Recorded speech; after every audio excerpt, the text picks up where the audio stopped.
cross. So the bonus here is that we're going to work that chest. We're going to work those pecs. So you're here. Draw the elbows back. As you push, keep your elbows slightly bent and flex. Come on.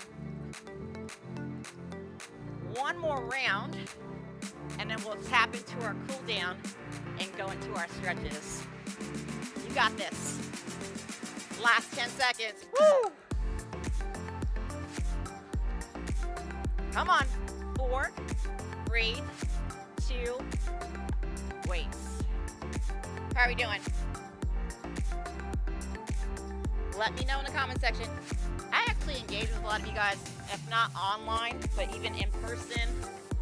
And like, hey, I did the workout. I want to know what you think about it, not just via phone or in person. Let me know. Share your thoughts, your suggestions in the comment section. In other words, help me help you. Yeah? Last 15 seconds. Give me your game face. Like I'm concentrating. Monica, I'm honestly working on doing my best. Work here. Come on. Last 2 reps. Finishing off. Good job. Careful lower those weights. Last push, jacks. Come on. Lean back. Chest is lifted. Abs in. This is your finisher right here. Come on. Range and speed. Finish strong. Come on. Looking good. You got this. Last 4. Last 3. 2. Slow it down. Good job. March. Inhale up. Exhale, release. You're going to give me 2 more, just like that. Deep inhale up. Wiggle those fingers, toes. Exhale. Last 1. Breathe and lengthen.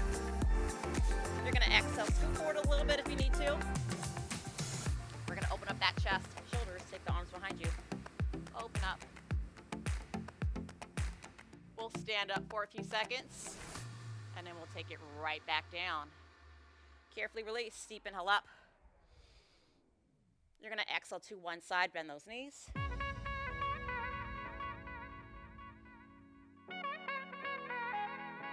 Breathe and lengthen. You're going to exhale to the other side. Center here. Legs are closed. Placing your hands at the hips. Big circular motion here. Full range of motion. We're going to hit our quads standing up, and then we'll finish off seated. When you're ready, changing directions. Notice that you have one side that might be a little bit on the stiffer side. The next time we do these, or maybe you're going to do these on your own, go to that side that might be a little bit stiffer, tighter, and maybe do a couple of more seconds or rounds. Does that make sense? Stretching is key. Center, inhale up. Balance challenge, or you can use your chair. We're going to hit our quads. Knees together, push those hips forward. So if you're up for it, raise that arm, raise that hand.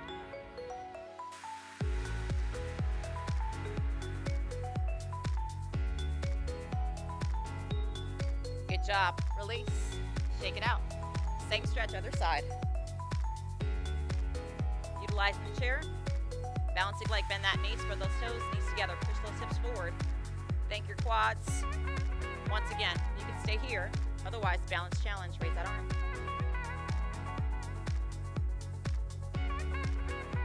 Concentrate. Breathe with me here.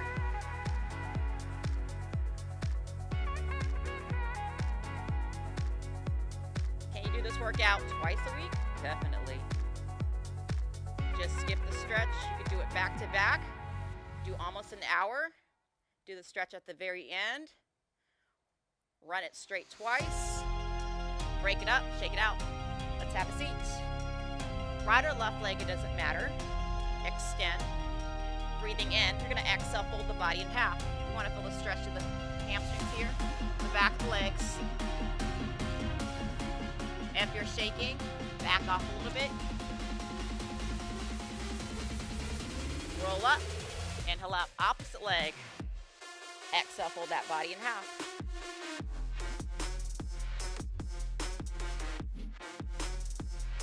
You should also feel this in that lower back as well.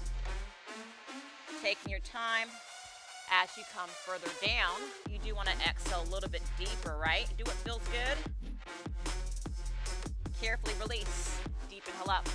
You're going to cross that leg over, right over left or left over right. Outer thigh glute stretch, album pose. You're here. Relax. Gently press. Opening up. Great to do if you sit too much, you move too much. Outer thighs, glutes, the hip exercise we did earlier, standing. Switch. Deep inhale. Exhale, strike a pose. Good job. I appreciate you all coming in. Being consistent. Any suggestions, recommendations, let me know. I'm happy to help you guys out. You want to focus something in particular, maybe no weights, resistance bands, loop bands, whatever it may be, please let me know. Carefully release, deep inhale up. You're going to exhale, palms face you, you're going to round that back, pull away. Center, inhale up. I appreciate you all. See you soon. Bye for now.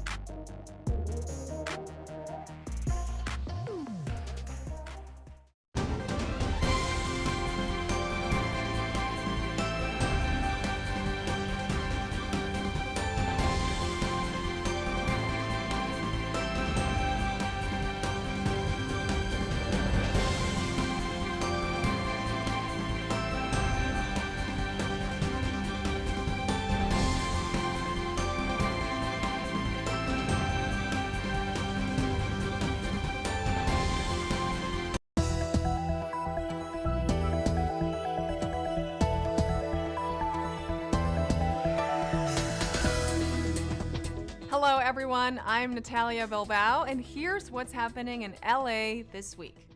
It's been 38 years since a new federal holiday was established in America.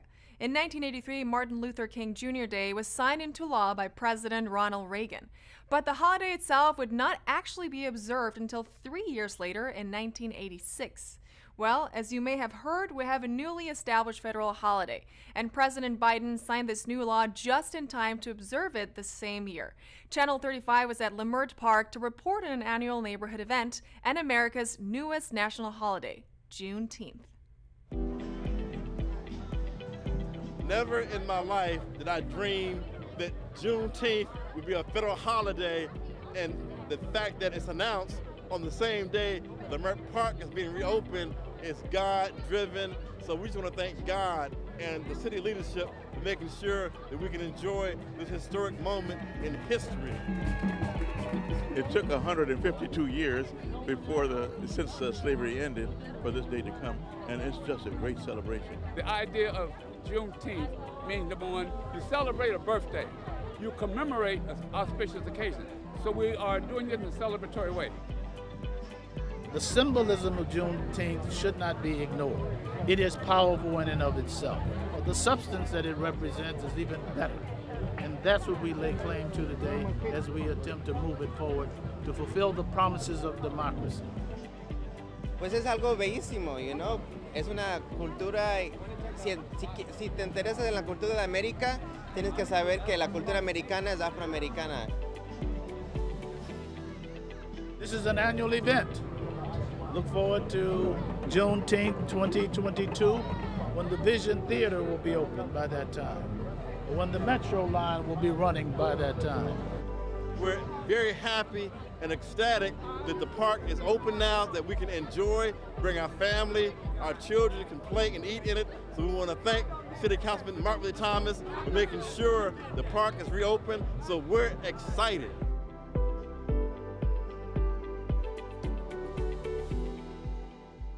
With Independence Day right around the corner, the concern over illegal fireworks and too much partying are paramount to city agencies like Animal Services, the Fire Department, and LAPD.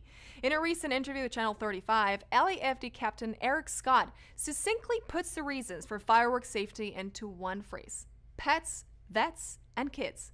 Take a look.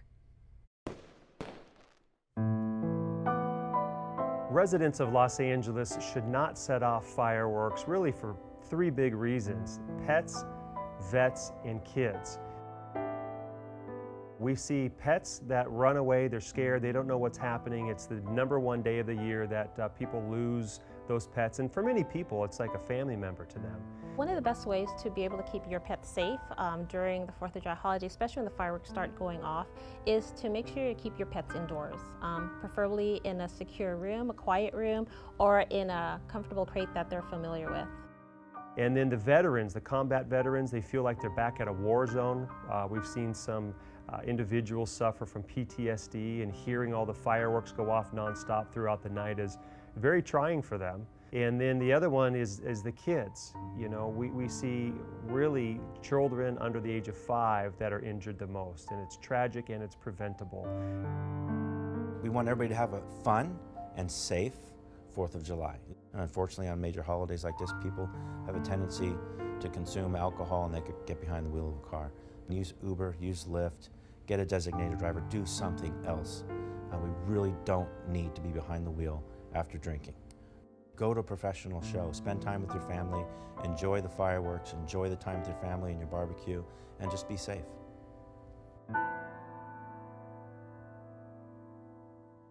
One of the great culinary gems of the Westlake neighborhood is the kosher-style delicatessen Langer's. Opened in 1947, the restaurant was lauded for its Marilyn Monroe of pastrami sandwiches, and like many eateries, Langer's temporarily closed its doors due to the pandemic. Well, after more than 400 days, the deli is back open for business, and City Attorney Mike Fewer and LAPD Chief Michael Moore are among the first in line for a taste of comfort food. Check this out. Langer's is open, and California is open for business.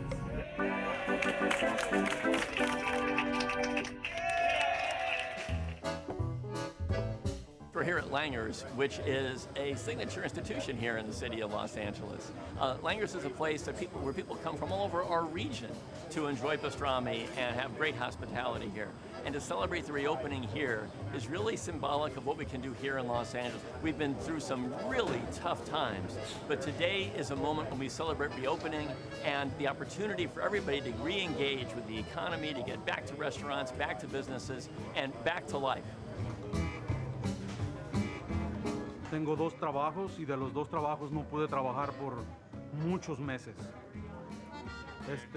Fue muy difícil. We had to let all of our servers go, and incidentally, they all came back, every one of them.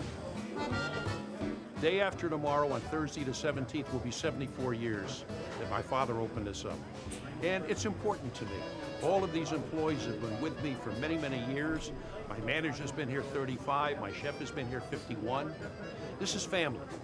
And we were closed for 469 days, and today is Smile Day. Today's the day to reopen, rekindle relationships with our regular customers, and welcome new ones.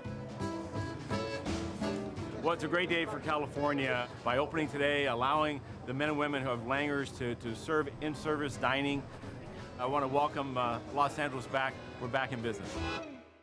More and more, Los Angeles is seeing underutilized or failed properties transformed and repurposed to meet the needs of LA residents.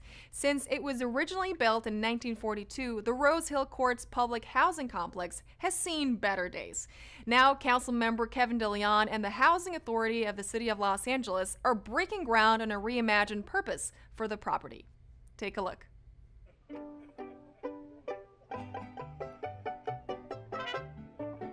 We're going to knock down the old 1942 constructed Rose Hill Courts apartments, and with that we're going to build a beautiful 1-bedroom, 2-bedroom, 3-bedroom apartments, for the community. It's well deserving here in Rose Hills, 90032. It's a day of celebration.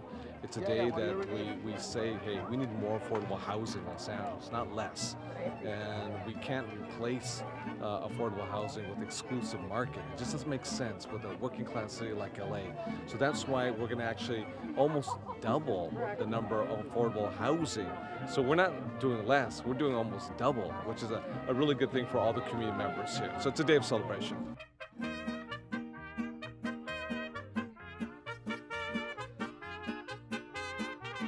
Apartamentos muy antiguos que no tenemos ya cosas como aire acondicionado y las ventanas no servían.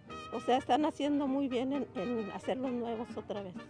Besides the new housing, there's going to be new infrastructure, new streets, new sidewalks, new bikeways. There are going to be community gardens. There'll be a community space and community center here as well.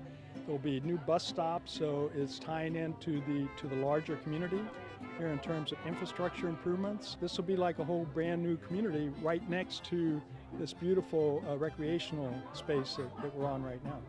Porque estamos bregando con una crisis humanitaria, donde nuestras gente trabajadora están perdiendo sus viviendas, víctimas del desalojo, un índice alarmante de indigentes viviendo en las calles, en las banquetas, en los parques. Por eso necesitamos muchas más viviendas económicas para las familias trabajadoras aquí en la ciudad de Los Ángeles.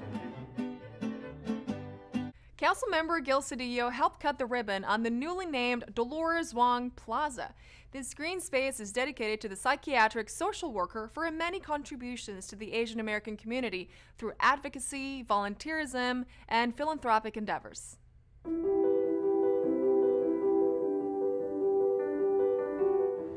We are so honored that my good friend, Councilmember Gil Cedillo, took the leadership to name this beautiful plaza in honor of Dolores Wong. And we think that this is a way of establishing a living testimony to the power of community spirit, the power of community organizing, and the importance of honoring those who have gone before us to make this community a better place to live. With the rise in anti-Chinese American hate, it seems appropriate that at this moment we would acknowledge such a pioneer and trailblazer like Dolores Wong, like the Wong family. As we come out of COVID, an opportunity for us to create public space that's safe, well lit, and right here at this incredible intersection where all these communities come together, Chinatown, Pueblo, a few blocks away from Little Tokyo, this seems to be a great place for people to come together and build community. The Chinese American community, Asian American communities, and all communities of color not only are tolerated in LA, but they're welcome and celebrated in Los Angeles. And so projects like this is an affirmation that they're welcome here, this is their city, and that this is one that we want them to enjoy and to know that these spaces are dedicated to them and sometimes they're untold stories, like Dolores Wong.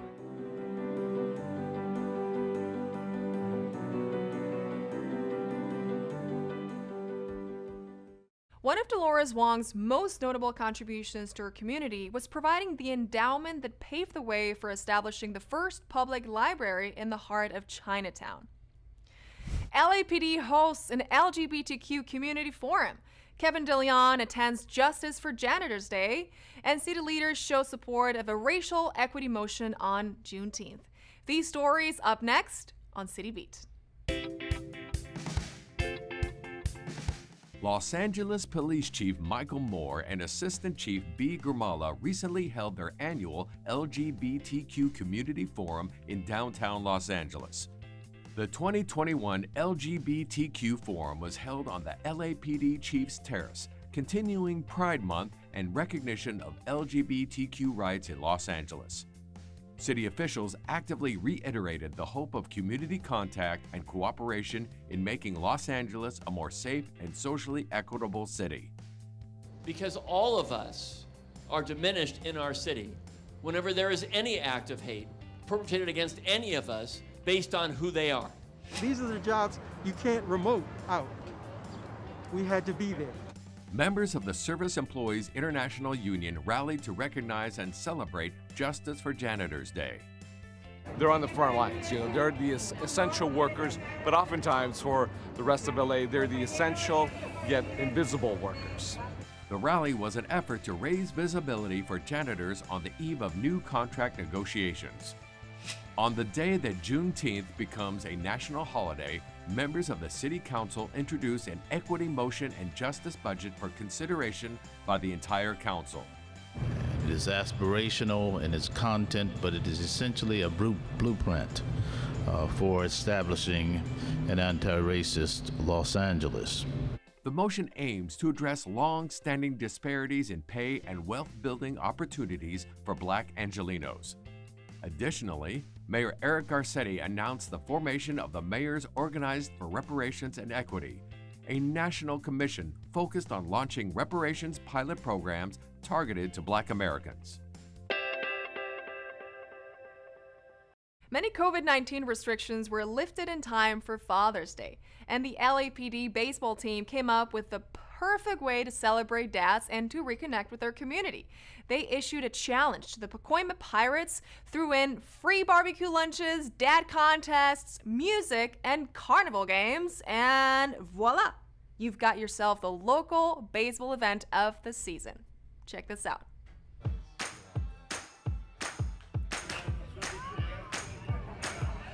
Well, today we're here with the community. We're putting on a clinic representing LAPD, and we just want to give back to the community and get people out here, especially with the pandemic going. We just want to bring the community together. We know the local team here, Pacoima Pirates. We see them all day. This is where we work, and we decided to play a competitive game against these guys. We set it up together so the fathers and the families can witness, not only enjoy a barbecue and free food and free giveaways and contests, but a game, a real competitive game. To me, this is all about fathers, community, and bringing the police together with the community. And it's going to be a wonderful day for not only the fathers, but the whole entire family. I think it's great. I feel like it's something good for the kids to look up to as well. My son looks up to the LAPD. He feels safe with them, and he enjoys seeing that they're here at the park participating too as well. Que escogieron un día muy bueno. Es el fin de semana de Día de Padres y están trayendo soporte y mucha ayuda a los niños que en veces no tienen alguien que esté por ahí por ellos. Y les deseo un buen juego, les deseo un feliz Día de Padres a ellos también, porque ellos, la mayoría también son padres. I believe it's super important for us to have these connections with the community, especially on Father's Day weekend, to be able to bring the community together with their parents, have everybody involved, and especially representing LAPD, the community, just coming together as one is what's really important, and especially to be able to share it with my son.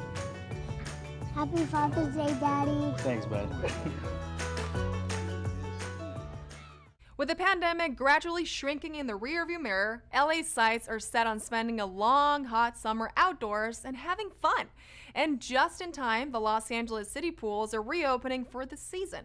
Maria Hallbrown sits down with Monique Schwaneman from the LA City Aquatics facility to get the deets on safety at city pools.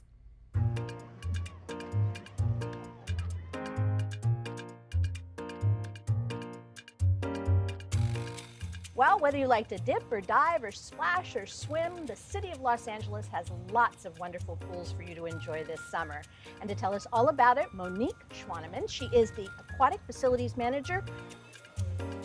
We have a multitude of pools in the Pacific region, in the Metro, in the Valley, and in the South region, like here. Come on in, make sure that you have a swimsuit. So it has to be the swimsuit material. And of course, if you need to have a full cover-up for religious reasons or personal reasons, that is totally fine, as long as that swimsuit material. So make sure you bring that. We don't allow flotation devices of your own. And a lifeguard's favorite rule, always walk. So please don't come running in here. We will tell you otherwise.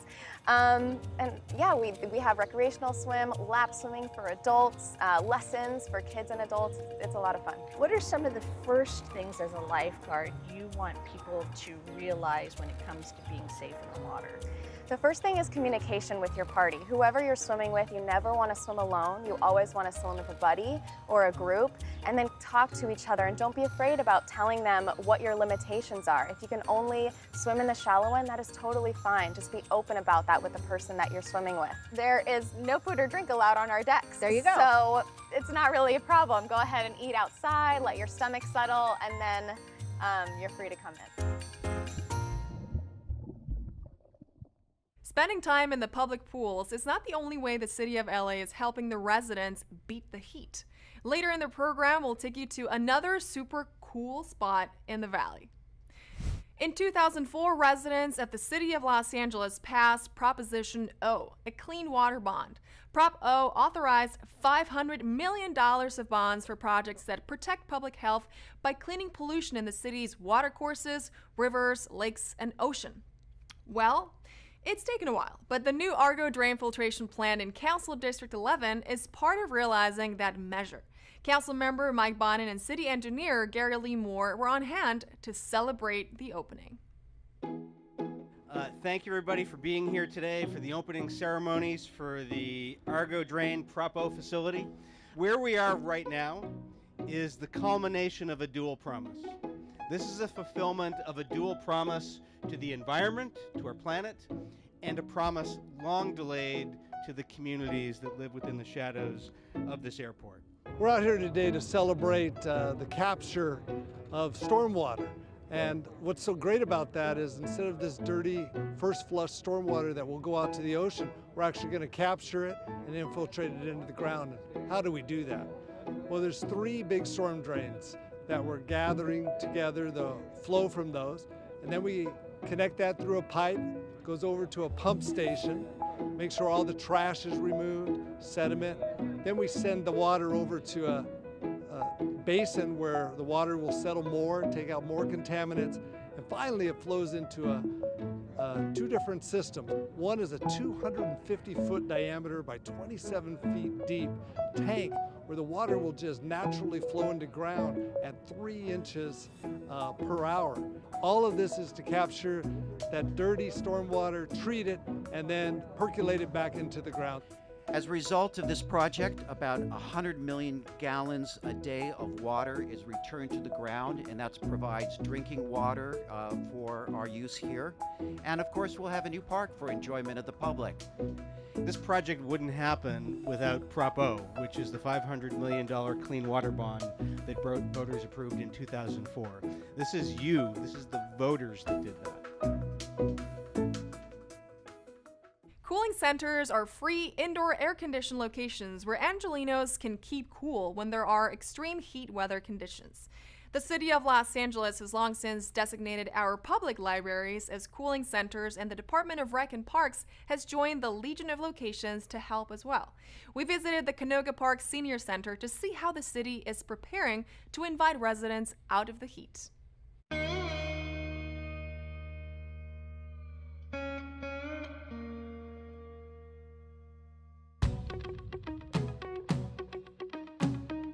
At Canoga Park, in the area we're at, there's a lot of apartments. There's people struggling, especially seniors, with finances to put air conditioning on all day. Very expensive. Here we have air conditioning, so the seniors can come, they can get the air conditioning, and they're not running the machine at their apartment or their house all day long. It's just great. It's a wonderful temperature, and they have snacks and drinks, great movies, so it's nice and relaxing if you're hot at home. And we really try to make it pleasant, and it's a sense of community. And here, it's really important to the community that we have a place to meet and get together.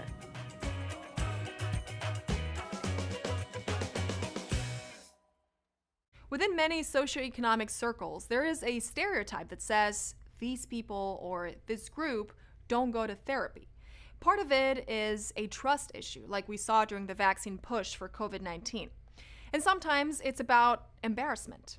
In our featured story this week, Maria Hallbrown talks with Dr. Laura Kokinda about mental health and focusing on taking away the stigma of reaching out for help.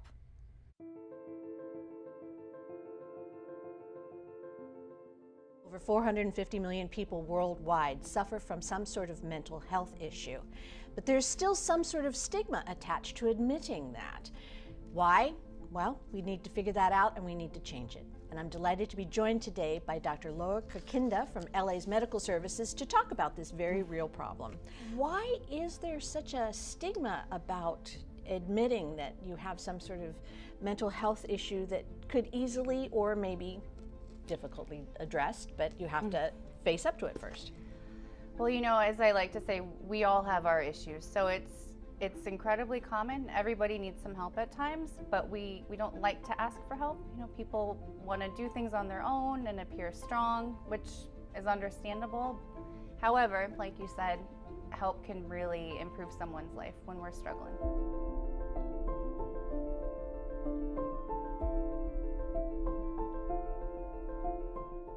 What is it about sharing? What is it about actually, getting it out and exposing whatever it is that you're harboring inside that helps the psyche? Well, you know, one analogy that I like to use to explain to people is we all go through life, we're born with an empty backpack. So we have this backpack behind us, and as we go through our lives, things happen. And it's like, okay, we're gonna stuff that back there and stuff this back there. So this stuff kind of accumulates in our imaginary backpack. So when you share, it's like cleaning it out. It's like spring cleaning for this stuff that we've picked up over our time, because otherwise it weighs us down. So it's therapeutic for the individual to share and clean that out, but it's also therapeutic for others to hear something that they can relate to, and it makes it feel safer to speak up and say, hey, I had something really similar, you want to talk about it? There are definitely issues that are something that you can sort of manage at home, and then there are the ones that you really need to go seek professional help. So it's been a week. Mm-hmm. Is that when you really need to reach out to someone else, or is that when you can still work perhaps towards helping yourself? Well, in these times, there's a lot of really great resources available online. So depending on the severity of how you're feeling, if things are feeling very, kind of hopeless, if you're feeling really helpless, then definitely reach out. You can get professional help now from your home. There's a lot of treatment that's done just via telehealth, which is awesome because it makes it easier instead of having to get in your car, maybe sit in traffic, go somewhere. Especially if you have some anxiety about starting treatment, all that stuff's removed. You can meet with a practitioner via computer, which is really helpful, I think, for some people to get the ball rolling. But if you're not feeling quite as helpless and hopeless and you want to start to work on some things at home, go online, Google coping skills, put in some searches that would give you tools that you can start to practice, and they can really be helpful.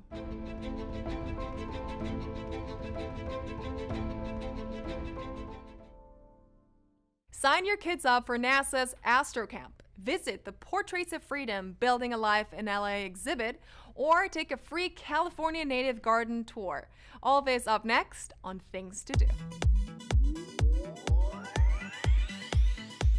Just in time for summer, the Watts branch of the LA Public Library invites kids to NASA's Astro Camp.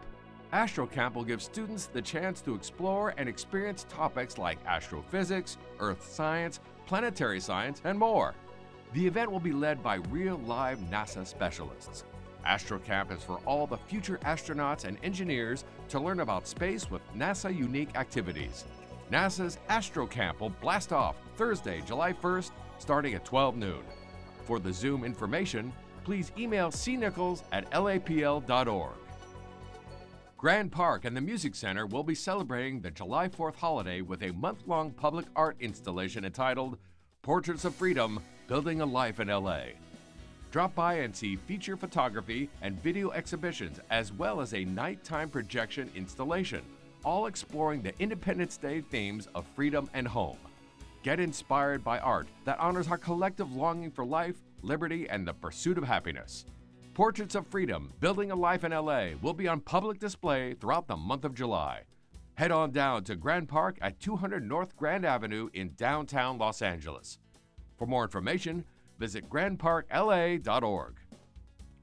Have you ever wondered what a drought-tolerant garden looks like? Well, look no further. The LA Made video series from the Los Angeles Public Library has got you covered. Join landscape designer Flor Mota and librarian Patty Alvarado as they take you on a garden tour in the Boyle Heights neighborhood. Discover new, beautiful plants that are largely native to California. Cultivating your green thumb is easy when you check out the California Native Garden Tour. This LA Made presentation happens Thursday, July 1st, beginning at 4 p.m. This event will be streaming live on the LA Public Library's YouTube channel and Facebook page. And that's a look at some virtual things to do.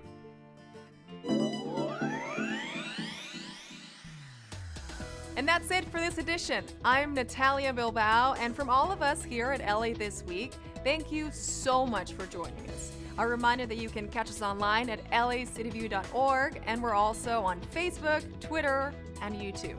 See you next time for more LA This Week.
Let's protect our wildlife together. Please, no smoking in Griffith Park.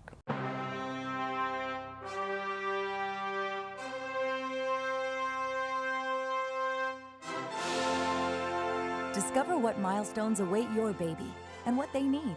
Go to first5california.com.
morning and welcome to the Los Angeles City Council. Today is Wednesday, June 30th. I'm Nuri Martinez, the President of the City Council. Madam Clerk, please call the roll. Councilmember Blumenfield. Thank you. Bonin. Councilmember Bonin. Here.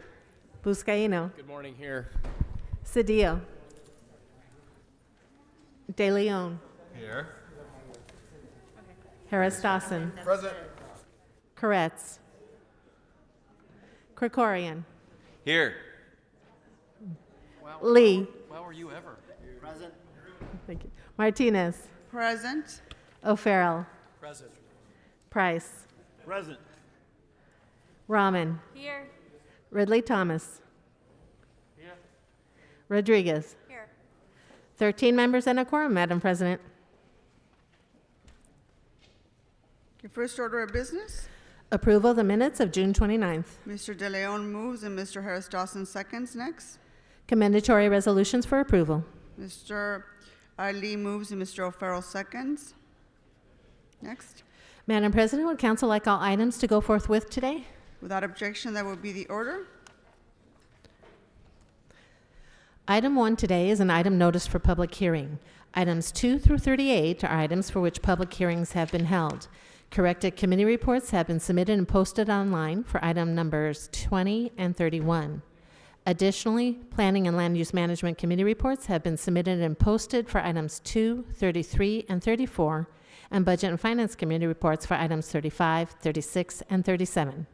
Items 39 through 73 are items for which public hearings have not been held. 10 votes are required for consideration. Okay, members, without objection, those items are not before us. Do you wish to call any of these items special? Ms. Rodriguez? Yes, we have item 24 for an amending motion. Yes, would you like me to read it, Councilwoman? Please. One more time, item 24? Correct. So for item number 24, it's amended to, for number 1, authorize the controller to transfer $25,000 from the reserve fund to the unappropriated balance and appropriate therefrom to the Special Reward Trust Fund number 436/14. 2, instruct the city clerk to transfer $25,000 from the Special Reward Trust Fund number 436-14, account number XXX to be determined, to the Police Department Fund number 100/70, Secret Service account number 004310, and 3, instruct the Police Department to make appropriate reward payment. Okay, is there a second, Ms. Rodriguez?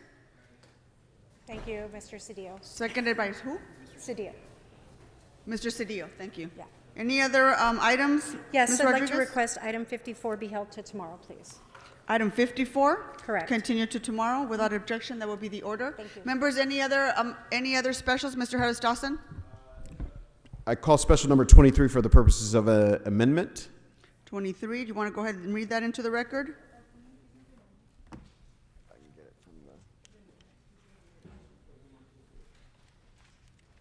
Thank you. My apologies. I move that the matter of the Transportation Committee report relative to expanding economic hardship relief programs for persons who receive parking fines, item number 23 on today's council agenda, CF 20-1365, be amended to add the following new recommendation. Instruct LADOT to release a request for proposals on parking citation processing and collection services by September 1, 2021, and report to the council in 30 days prior to releasing the RFP with recommendations to include new technology and service options to assist individuals who may be in need of payment plans. Is there a second? Thank you. Mr. De Leon seconds it. Mr. Harris Dawson, please go ahead and circulate that. Thank you. I believe none of your buttons are working, so let me go. I think I saw this side first. Mr. De Leon, go ahead. What's your item? Thank you very much, Madam President. File item number 5 for remarks, as well as file item number 22 for friendly amendments. I'm sorry, I did not hear the first one. You said 22 for remarks, and what was the first one? The other way around. File item number 5 for remarks, and file item number 22 for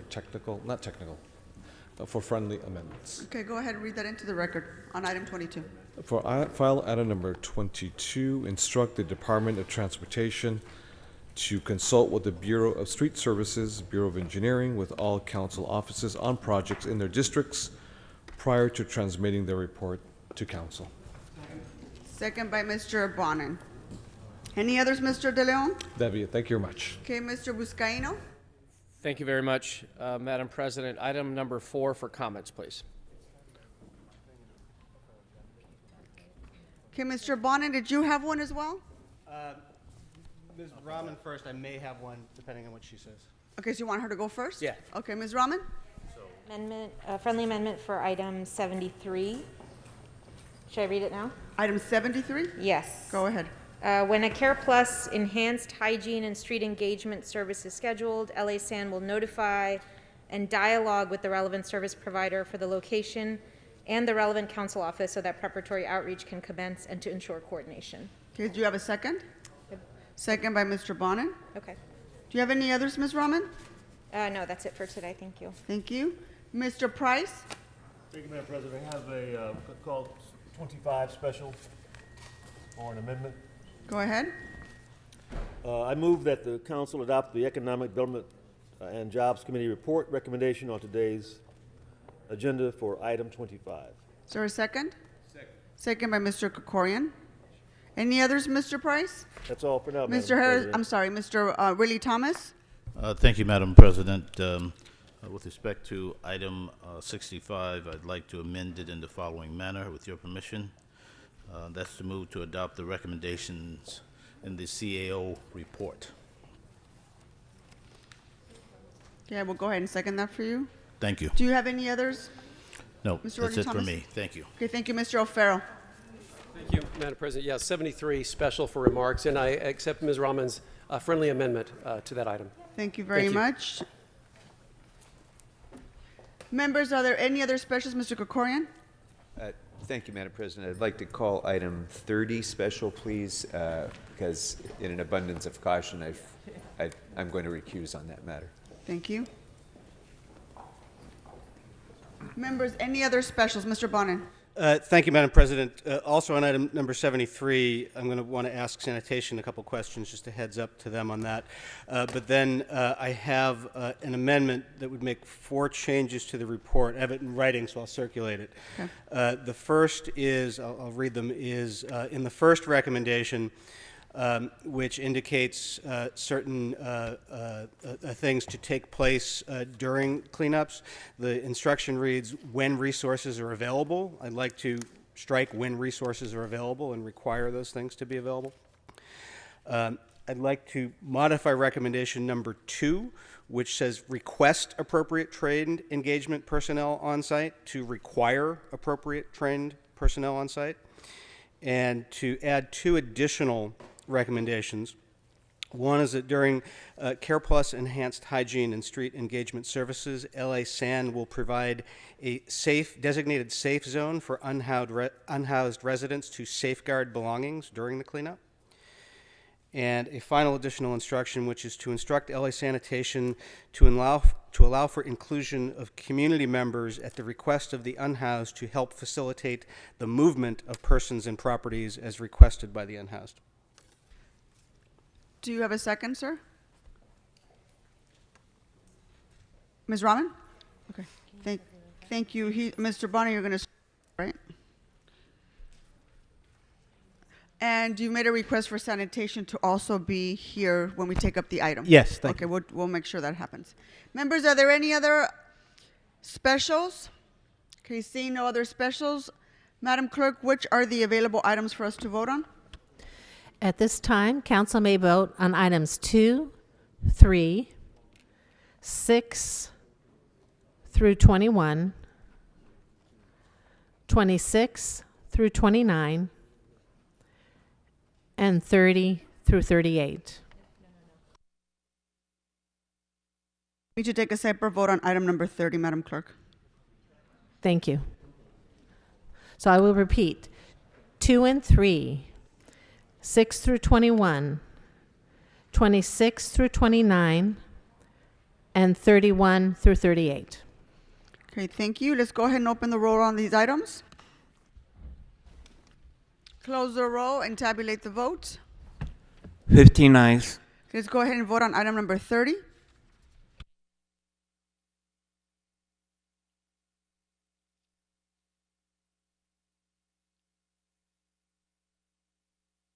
Okay, let's open the roll. Close the roll and tabulate the votes. 14 ayes. Thank you. Let's go ahead, let's go ahead and move on to public comment. Madam Clerk.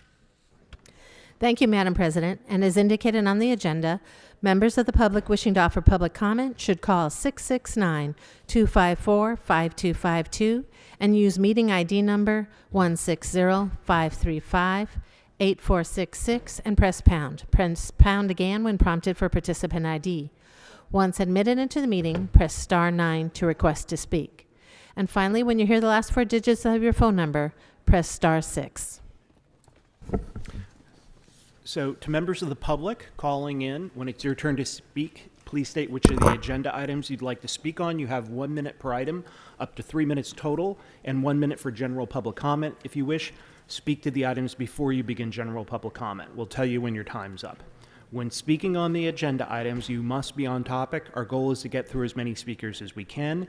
If you're not on topic, or if we can't tell whether you're on topic, you're going to get one brief warning from me or the president. And if you don't get back clearly on topic or again stray off topic, you'll forfeit the rest of your time and we'll move on to the next speaker. We'll take 30 minutes total of public comment, and the items that are open for public comment are items 1, 22, 23, and 24, 39 through 73, except 54, which was continued. So again, that's 1, 22, 23, 24, and then 39 to 73, except 54. Finally, for members of the public calling in to speak, as soon as you hear someone address you by reading off the last 4 digits of your phone number or other identifying information if you're using a block number, it's your turn to speak. Please press star 6 right away and tell us which items you want to speak on. We understand that you may be listening also on channel 35 or another device, but if you are, please keep one ear to the phone because there's a brief time delay between the broadcast and the live meeting. And if you're only listening to the broadcast, you may not hear us identify you right away. Press star 6 quickly enough and we may think you're no longer on the line. Also, if you are listening on another device, please turn down the volume on those other devices as soon as it's your turn to speak. Between the time delay and feedback, it causes a great deal of confusion if you're also listening on another device. And with that, Madam President, we are ready to begin public comment. Great, thank you, Mr. City Attorney. Go ahead and take the first caller. Caller with the last 4 digits, 5295. Please press star 6 to unmute.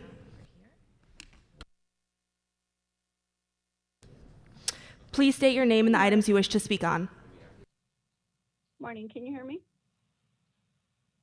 Speaker, we're having Hello? trouble hearing you. Can you speak up? Yes, 1 second. Can you hear me now? That's better. Which items would you like to speak on? Good morning. Public comment for item number 73. So you have a minute for each. Please begin. Thank you. Good morning, council members. My name is Martha and I live in Panorama City. I am a homeowner and a parent.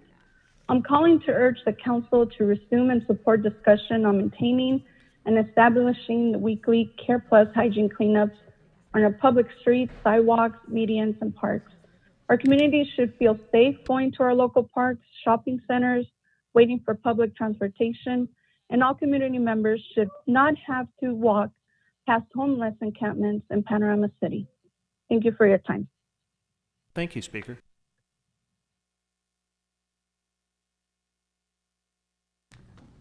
Caller with the last 4 digits, 4959. Please state your name, or please press star 6 to unmute. Please state your name and the items you wish to speak on. Jocelyn Duarte and public comment in item number 20. Okay, so we've actually voted on item 20, but you can talk about it during public comment if you want, so we'll give you a minute. Please begin. Okay. Yes, please begin. So I can public comment? Okay. My name is Jocelyn Duarte, and I am the Executive Director of SALEF, the Salvadoran American Leadership and Educational Fund. And we are here in support of item number 20 For 26 years, we have served the youth of diverse backgrounds to ensure equitable access to critical resources. Salif has had the opportunity to travel to the border with council members O'Farrell, Price, and Cedillo, who have gone to the border. And this program of item 20 is an extension of that work. Item number 20 ensures that unaccompanied minors who are transitional age youth that are here seeking their international right to seek asylum receive equitable housing, food access, educational, and employment training. At this time, Salif has helped over 35 youth access housing, which is preventing them from being on the streets. As homelessness is on the rise, we want to make sure that we're taking multiple approaches, right, to ensure that youth are safe, that are housed and safe. So thank you very much to Councilman O'Farrell, De Leon, Cedillo, Martinez, Rodriguez, and Price for taking the time and interest in helping. Thank you very much. Next speaker. Caller with the phone number ending in 3047, please press star 6 to unmute. Please state your name and the items you wish to speak on. Good morning. This is Jessica Rogers with Envision LA. I would like to make a general public comment. Please go ahead. You have a minute. Good morning, City Council. What a great week in LA. The City Council's working together to enforce safety on our streets. Yay! Congratulations to Buscaino and Lee for putting forth a strong motion, and congrats to the rest of the team for doing your best to come to a reasonable agreement. Thank you for working together towards proper solutions for humane and compassionate approaches to creating the best quality of life for all. Every time you put your constituents' compassion and integrity first, you get my applause. A little side note, while you're making great decisions, please consider a little more decorum in your chambers during public comment. It can appear to the public that you might not have much respect for the process when you're talking amongst yourselves slouched in your chairs. Thank you again for your move to enforce proper boundaries on the streets of LA. It is greatly needed and appreciated. And for Bonin's amendments, I think your ideas are a little counterproductive. Thank you so much. Thank you, Speaker. Next speaker. Caller with the last 4 digits, 2316, please press star 6 to unmute.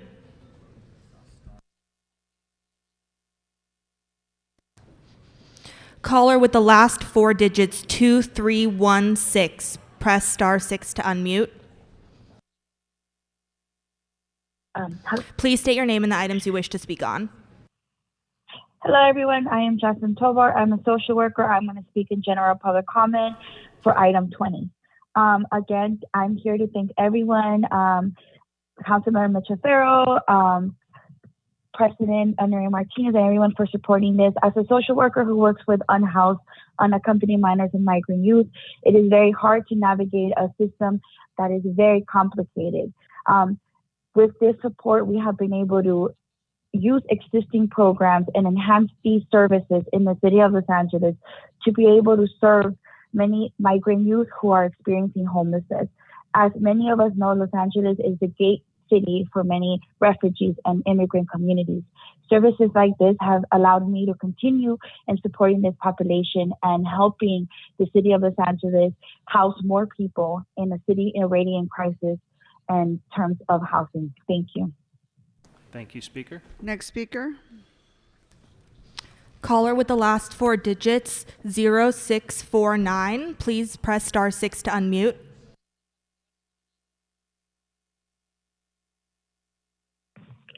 Please state your name and the items you wish to speak on. Yes, good morning. The items are 73 and 76. Good morning, council members. My name is Marina Martinez. I work at 10941 Latuna Canyon Road in Sun Valley. I wanted to call in because the homeless situation where I work has gotten out of control. It started out with just one person in his tent, and now we have several that have decided to make their home on the backside of the building off Tuxford. I walk around the block on my breaks and have to either walk on the street or cross over to the other sidewalk because of the amount of space taken up with their belongings. I understand that this is a challenge, especially when it comes to those that don't want any help and prefer to live on the streets, but then they will have to deal with the consequences of having to continually be on the move. I also know and see that there are many with mental health and substance abuse issues, and sadly, in LA, we are lacking in facilities that can house and offer the care they need. I've seen it firsthand, being a conservator, how over the years a number of facilities have closed. I was happy to see on the news last night that the no camping zone is coming up for a vote today, and I sincerely hope it passes. We have to start somewhere. We also need to get the care teams up and running again as soon as possible to see if we can somewhat make a dent with this problem. Thank you for your time. Thank you, Speaker. Next speaker. Caller with the last four digits 1148. Please press *6 to unmute.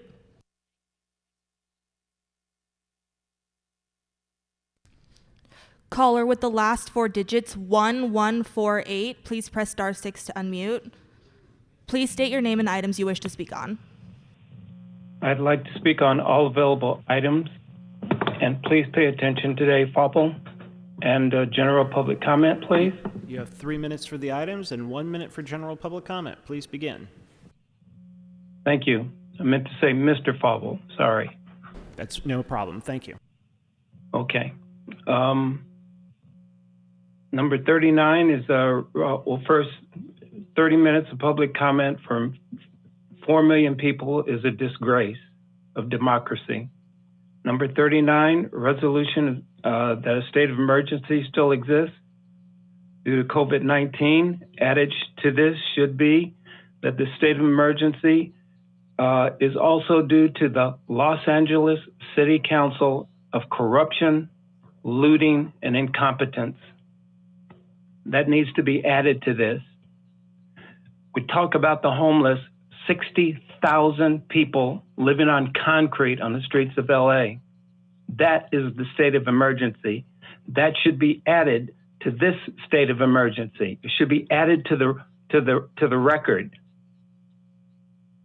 This corrupt council wants us to believe, with all their pandering and their all this theater, which is all this is for stupid people. That's you and me, public.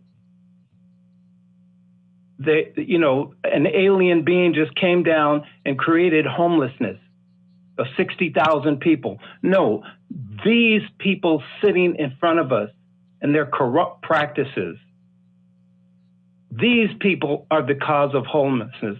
And the public is fighting against each other now, fighting against their own people. Look, public, it's these people, not the homeless, not the ordinary folks. These corrupt bastards sitting there stealing all the HHH money. That is the state of emergency. Item number 40, 57 through 67, a lot of mayor appointments. He's part of the problem of this. He shouldn't be allowed to appoint anybody. This guy should be digging a ditch. Herb Wesson, and now Martinez, who's about as incompetent as you can possibly get. She can't even start the meeting on time. Put your Krispy Kreme in the car the night before. Do something. Good job, Ms. Rahman, on number 41, and good job on wearing a mask. Teach these people how to be human. Ridley, Tom Us, contract number 50 for reorganized Greater Park Village to a 501c3, etc. Why don't you stop harassing the black vendors in Lamert Park? And you can go into general if you wish, Speaker. Stop harassing them. They have to pay over $5,000 a month for something they've been doing for 30 years for nothing. Because of your harassment, you refuse to fund them. We're demanding that you fund these people fully. Buscaino, you're running for mayor with Tom Us. You fund them. Show them that you can fund them. I can't stand you, but here's a way to put your thumb in this corrupt person's face. total disgrace. I want to adjourn in memory of the 3 to 8 people that will die in the street today because of the sleazy council. These people, not aliens, they didn't just appear. These people, the corrupt Los Angeles sleazy council.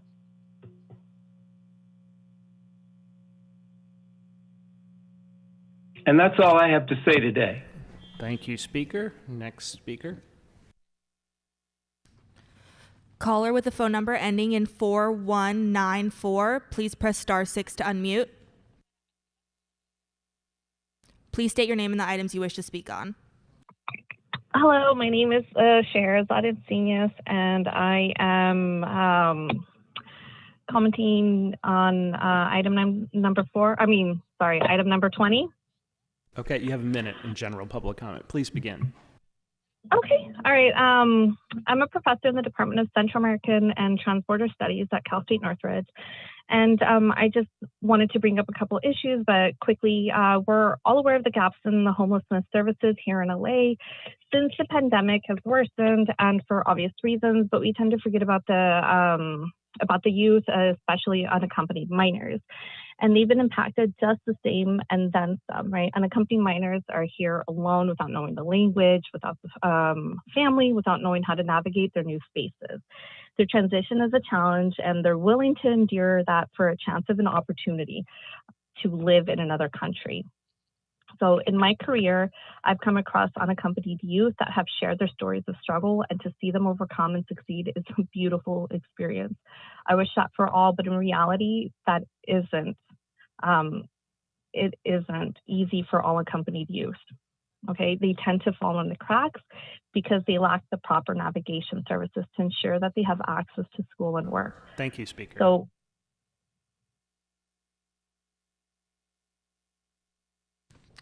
Caller with the last 4 digits, 5436, please press *6 to unmute. Please state your name and the items you wish to speak on. Yeah, I'd like to speak on all items and general public comment, please. So you have 3 minutes for the items that are open for public comment, followed by a minute for general public comment. Please begin. Yeah, I'll start with item 66, appointment to the Ethics Commission from Mayor Garcetti. It's laughable that he's appointing anyone to an ethics committee. The guy who covered up Rick Jacobs' sexual harassment at City Hall for years, his own aides with their little Facebook group where they, mock everybody at City Hall, and Garcetti pretends he knows nothing about any of this. Give me a break. This guy has no ethics. His wife called the police on Black Lives Matter protesters 80 times, hoping that LAPD would brutalize them. It's a joke that he gets to appoint anybody. Moving on to item 63, donation for this mobile force expo for LAPD. Are you kidding me? We're letting LA Police Foundation, an arm of LAPD, donate $140,000 to the city for this thing that's meant to propagandize the use of police force. This is like something out of RoboCop. This is so grotesque and revolting. There is no reason to have an expo to show the public the good side of police brutality. This is so deranged and revolting. Please vote against this. Item 60, more RV overnight bans. Of course, little weasel John Lee is involved as the seconder here. This is his favorite thing, the only thing he does as a council member. I'm waiting on one of you to pull this off and vote against these. This is part of our problem, part of our total lack of a comprehensive solution to the homelessness crisis. Block by block, you're allowing these NIMBYs to disallow people from existing in public. The people who live in these RVs, they're holding on by a strand. And here you are setting up a system where they get ticketed and their RV will be towed, and then they're on the streets. And then Joey Buckets will be salivating to punish them and throw them in jail. You guys are exacerbating the problems. You are not fixing them. These overnight bans make things worse. They do not make anything better. They're sadistic. They're vile. And of course, John Lee is the seconder. This is the only reason the guy decided to get elected to the city council, was so he could ban RV parking. King of the NIMBYs, John Lee. I'll move on to general public comment. What happened yesterday with the no camping ban was a complete travesty and mockery of democracy. It is very clear that there was a backroom deal to get this done, hidden from the public so that we couldn't comment on it. In November, this was completely panned by everybody, so much so that it got pushed back to committee. Joey Buckets pulls a campaign stunt. Joey Buckets doesn't care about public safety. He's the one who voted against the settlement for 10-year-olds who were abused at an LAPD summer camp. He doesn't give a shit about public safety. And you guys let him, this fascist carnival barker, you let him dupe you into doing this ban that will not solve anything. It will just shuffle people around, just like we said in November it would do. This solves nothing. And you all conspired to do this behind closed doors without any public consent. Just revolting, vile behavior by all of you. And Buckets gets his little campaign stunt. Thank you, Speaker. Caller with the last four digits, 7188. Please press *6 to unmute. Please state your name and the items you wish to speak on.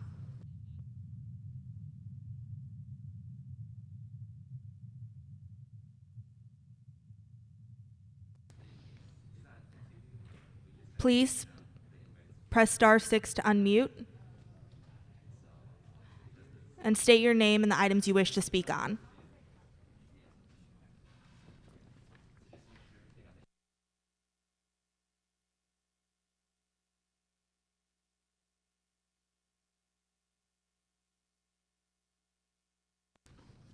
Caller with the last four digits, 5903. Please press *6 to unmute. Please state your name and the items you wish to speak on. Hi, Danny Adjournment with the Hollywood Chamber of Commerce for item 73 and public comment, please. Sure, please go ahead. You have a minute. Good morning. I'm calling to speak today on the importance of taking action and reinstating the Care Plus cleanup, not just around bridge home sites, but citywide.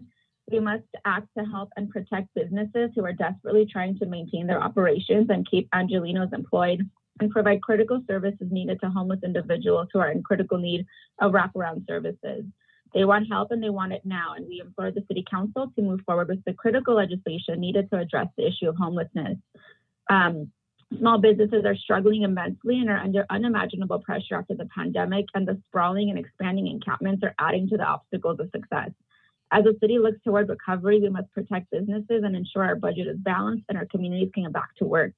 We support a humanitarian approach to the cleanups, and Care Plus cleanups do just that, and we would like to see them reinstated and expanded citywide. We must update our policies to both help protect our homeless neighbors and also protect our employers who are trying to keep your constituents employed. Thank you. Thank you, Speaker. Caller with the last four digits, 7188. Please press *6 to unmute. Please state your name and the items you wish to speak on. Good morning, Council. My name is Leah Quintanilla, Program Administrator for Freedom House Casa Libre Youth Shelter. I'd like to make a general public comment on item 20. Please, go ahead. You have a minute. I've had the privilege to work with the underserved community of unaccompanied minors through Freedom House Casa Libre, along with collaboration with SALEF, who has proudly secured the release of minors from federal custody who have often been abused, abandoned, or neglected in their home countries and have fled for those reasons. And I really want to echo the sentiment of helping this underserved population who really need a lot of help navigating services, especially in this county with so much red tape associated with services offered to them. Thank you. Thank you, Speaker. Caller with the last four digits 7719, please press star 6 to unmute. Please state your name and the items you wish to speak on. Thank you. It's Eric Previn. I'd like to speak on several items under general public comment as well. You have 3 minutes for the items, followed by 1 minute for general public comment. Please begin. Thank you. First of all, I was curious about the withdrawal of the reappointment on the Building and Safety Commission from Amba Tielos. I don't know about that.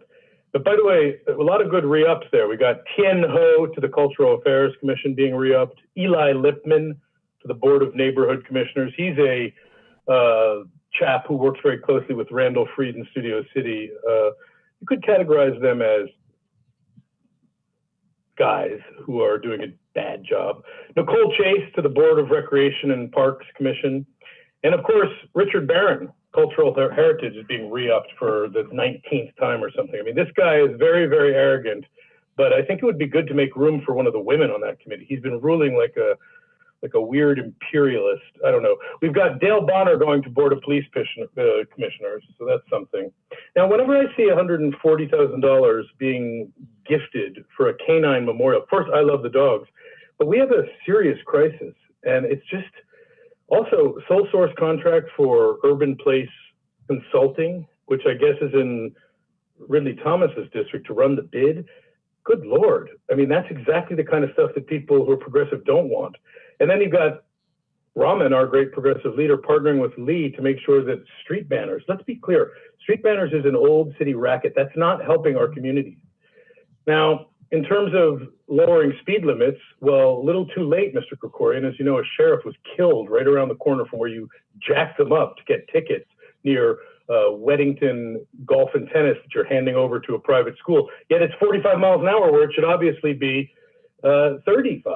And then they had to do that in order to ticket. So we're all looking into getting that reduced, setting and lowering speed limits to make it easier to ticket Koretz. Nice. $291 for the sidewalk vending operating permit. These are people who basically have nothing and are selling frozen shaved ice and trying to make a little money. And $300 is nothing to you cost recovery fanatics, but it's everything to them. But he's putting it on hold for a little while, or keeping it at $291 instead of jacking it up to $600. That's current price, by the way. Who's about to give away $32 million, $6 million from him, but it's the guaranteed basic income program, something like what Andrew Yang suggested during his campaign. Here we're angling to be the biggest in the nation. What's going to happen with the money? $12,000 checks to 3,000 of the 600,000 families. So it's easier to get into Princeton than to get one of these grants. And everybody is concerned that maybe these grants will disqualify recipients from other funding from the feds or the state. So shocking and embarrassing. Wells Fargo, here Krikorian's been capably, let's put it up in the mayor's office, getting us out of the Wells Fargo arrangement for the last 6 years. Okay? You can go into general if you wish. My general public comment is about you're having a Thursday deal closer before your month-long hiatus. I really think that given all of the time that you've cut back from hearing from people who do pay attention to your activities, you should consider cutting short this hiatus. I know this won't be popular because you guys are already, Buscaino's already got the beach balls filled up. He's ready to jump in the pool and start campaigning like crazy. This body is pointing fingers at the county. The county is pointing fingers at this body. LASA is going to go down in history as one of the great train wrecks of municipal government. And you're all slapping one another on the back at how effective you're being by meeting Thursday to rubber stamp Paul Krikorian's brilliant piece of legislation. What is it? A rework of 5611. It's almost inconceivable. It is almost, you could say, Mr. Previn, that's a great idea to insult them, but it's too on the nose. They would never go after the sidewalk thing again and again. Thank you, Mr. Previn. Caller with the phone number ending in 1108, please press star 6 to unmute.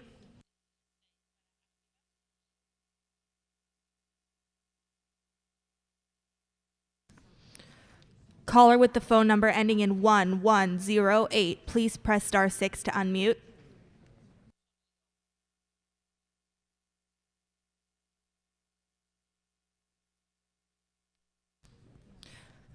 Caller with the phone number ending in 6358, please press *6 to unmute. Please state your name and the items you wish to speak on. Yes, hello, City Council. My name is Stephen Updike, and I'd like to speak on agenda item 25. So yes, we have an amendment on 25, so please begin. Okay, wonderful. Again, my name is Stephen Updike, and I'm a member of the Los Angeles Drug and Alcohol Policy Alliance, and I'm speaking on item 25, and I'm speaking as a member of the Los Angeles Drug and Alcohol Policy Alliance, and we support amendments made at the Plum Committee, but would like to see the following changes made to them to make them stronger. Specifically, we would like to request that allowed gross alcohol sales be limited to 30% of annual gross sales for a restaurant. This is on the restaurant beverage program. And we request that the city planning department and city council provide justification for an increase higher than that 30%.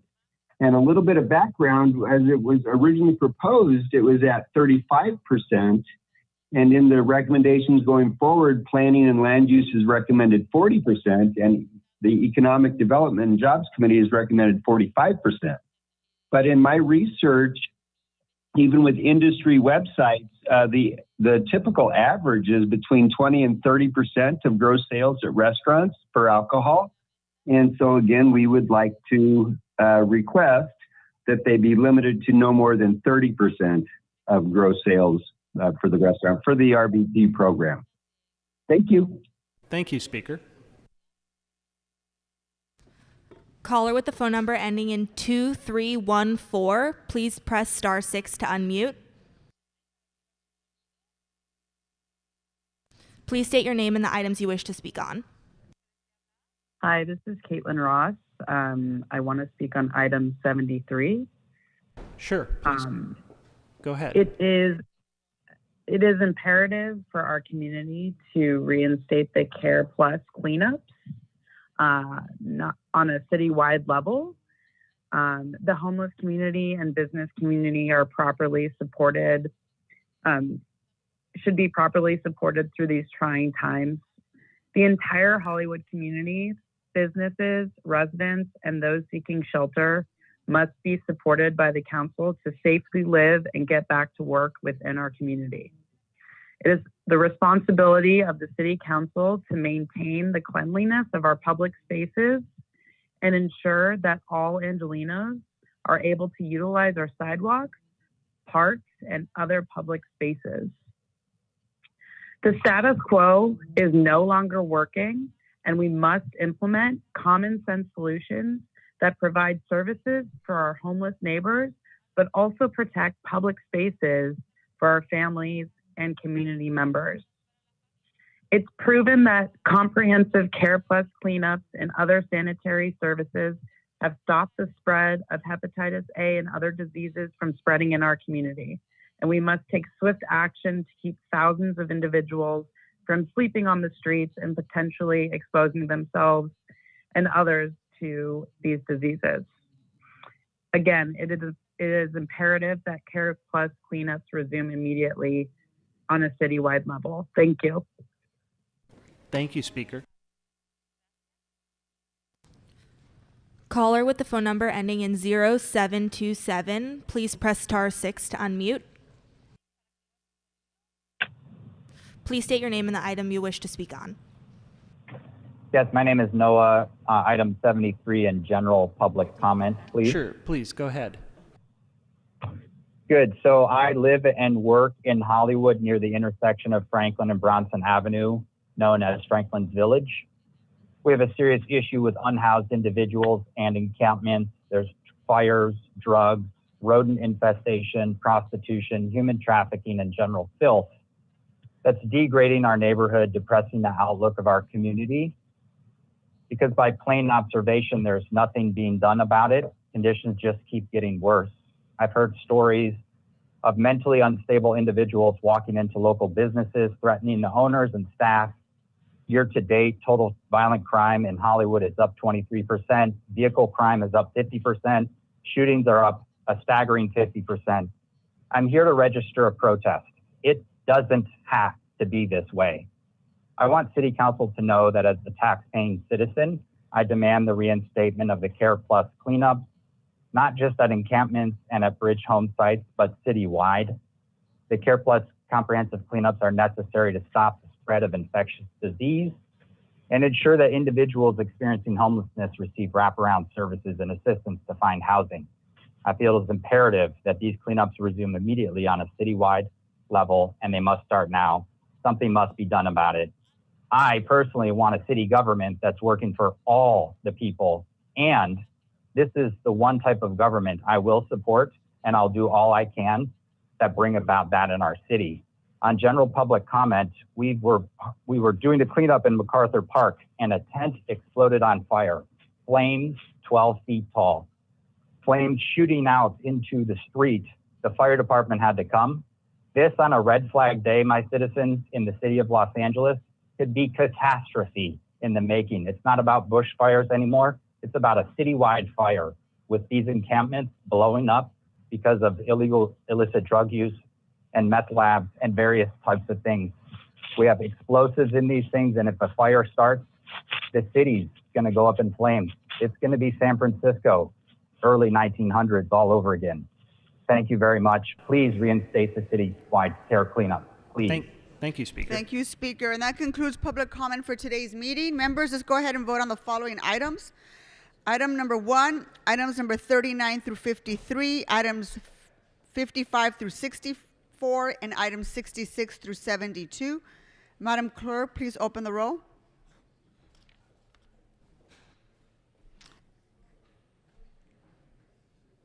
Close the roll and tabulate the vote. 14 ayes. Okay, let's move on to item number 4. This was called special by Mr. Buscaino. Thank you, Madam President. Members, I want to thank Mr. Bonin in T Committee for pushing this through. Very important item before us, the Immigrant Affairs Committee as well. This motion is very important to me and very important to us. It addresses a prevalent issue of street harassment against a broad range of demographics within our city. In it, we're calling on the CLA, LADOT, and several other key departments to report back on soft approaches available to the city to curb street harassment, such as educational campaigns, bystander training programs, mandatory city personnel training. We've seen this type of effort in other parts of the country, in particular Washington, D.C.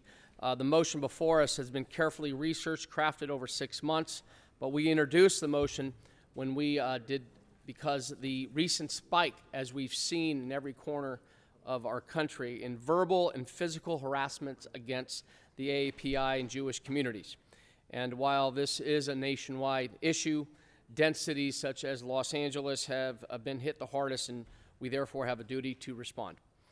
This motion was purposely written to cover a broad range of vulnerable populations, and in it because the reality, unfortunately, is that many individuals across all demographics and differences are victims of street harassment in Los Angeles.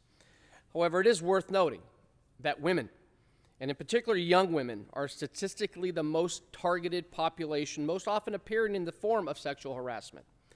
The data shows that street harassment begins at a very young age of this population, around 9 and 10 years old, and the psychological effects of repeated incidents over time can be severe. You can only imagine. This motion before us, members, is personal to me. I think about my daughter, who I always want to protect. She should always feel safe walking in our city streets and taking our city transit system. It's our duty to protect our children, our mothers, our seniors, every vulnerable population in our public spaces.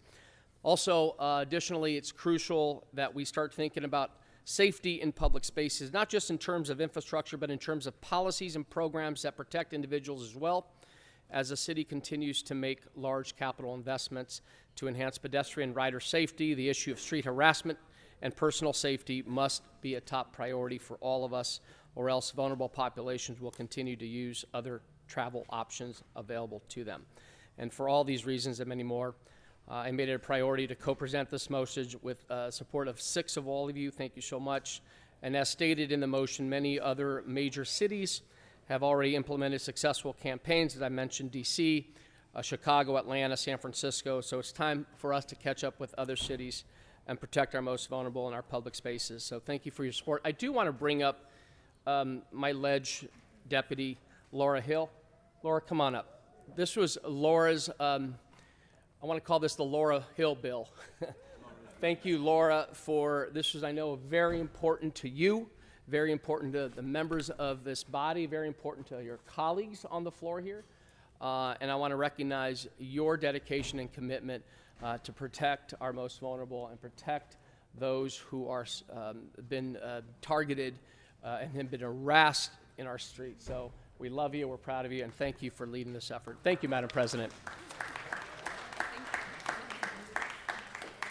Thank you, Mr. Buscaino. And Laura, like I often say, women do get it done. That's right. Mr. Bonin. Thanks, Madam President. Just wanted to highlight a specific aspect of this and thank Mr. Buscaino for it. It's important to note that this is a non-law enforcement, non-carceral approach to dealing with this issue. And one of the things that I think is important to note is an issue Mr. Krikorian and I have worked on along with Supervisor Kuehl and others at the Board of Directors of LA Metro, is that this motion specifically asks to partner with and consult with and look at the work that LA Metro has been doing on this issue. Over the past couple of years, Supervisor Kuehl has really pushed on this issue there. Metro has worked with Peace Over Violence and has tried to address this issue.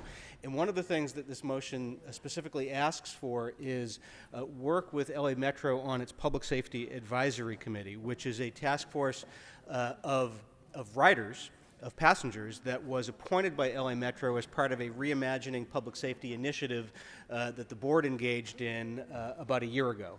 The idea behind that is to try to find ways to increase and enhance public safety on the LA Metro system, on trains, on buses, and at our stations without using law enforcement, and to activate public spaces and to have more community ambassadors. And Metro is doing some interesting and exciting things there, and we hope that that's stuff that the City of LA can do in parallel. So just wanted to highlight that. Thank you. Thank you, Mr. Bonin. Let's go ahead and prepare to vote on this item. Please open the roll. Close the roll and tabulate the vote. 14 ayes. Let's move on to item number 5, called special by Mr. De Leon.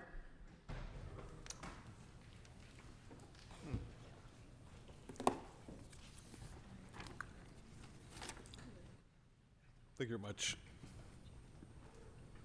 Yeah? Wow. Thank you very much, Madam President. We have learned that a significant number of construction workers in California are vulnerable to exploitive labor practices, including misclassification, underpayment, and incomplete access to benefits.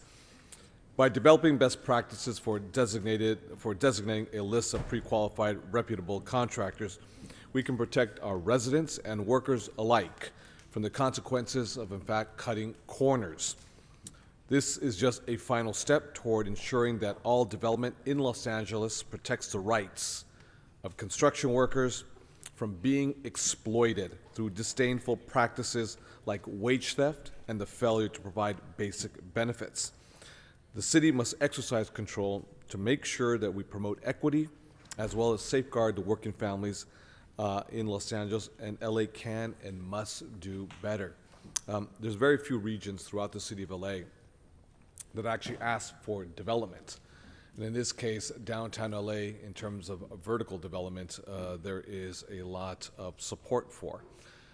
As we enter, knock on wood, contingent on what happens with the Delta variant, but as we move to a post-COVID-19 recovery phase, downtown LA, without a doubt, is going to help lead our economic renaissance for the entire city of LA in terms of the construction boom and the economic growth, as well as add close to 170,000 new residents just to downtown Los Angeles area alone. Now, we know that throughout the city of LA, including many neighborhoods in my district, we're actually asking for quite the opposite. No more growth, no more development. that is controversial among a lot of our neighborhoods throughout the city of LA.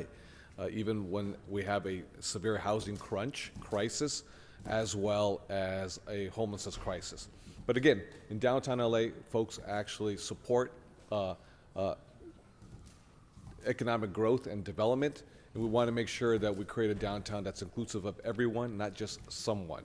So therefore, we want to make sure that our construction workers are protected from wage theft, are protected from being misclassified, and we rise from downtown LA a strong middle class of Angelenos themselves. So thank you, Madam President, for the opportunity to share a few words. And colleagues, I respectfully ask for an aye vote.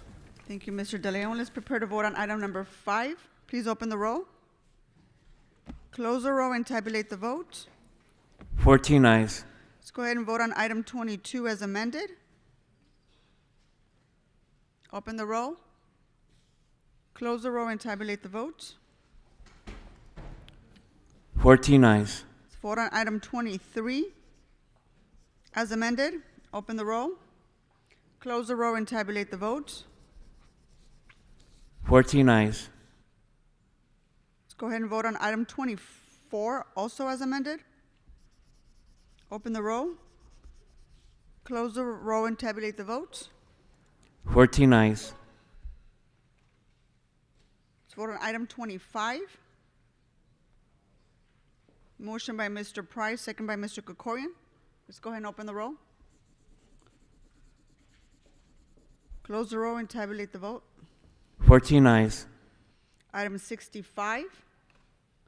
Motion by Mr. Riley Thomas, seconded by myself. Let's open the roll. Close the roll and tabulate the vote. 14 ayes. Okay, let's move on to item 73. Let me make sure I've got the department online. Give me just a second.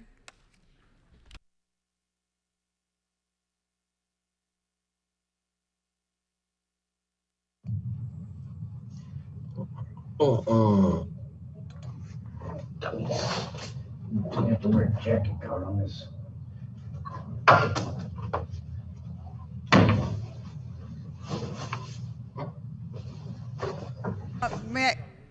I just need to get a verbal yes if I can. The department, can you hear me? Yes, Madam President, Yes. we can hear you. Yes. Okay, hold on for just a second. Let me make sure I see. Okay, I see 4 folks on there. Thank you. And members, yesterday we approved guidelines for street maintenance in our city, and today we have a report from Sanitation Department that provides recommendations for cleaning, and they will, I believe, will complement the actions that we took yesterday. Mr. O'Farrell for comments.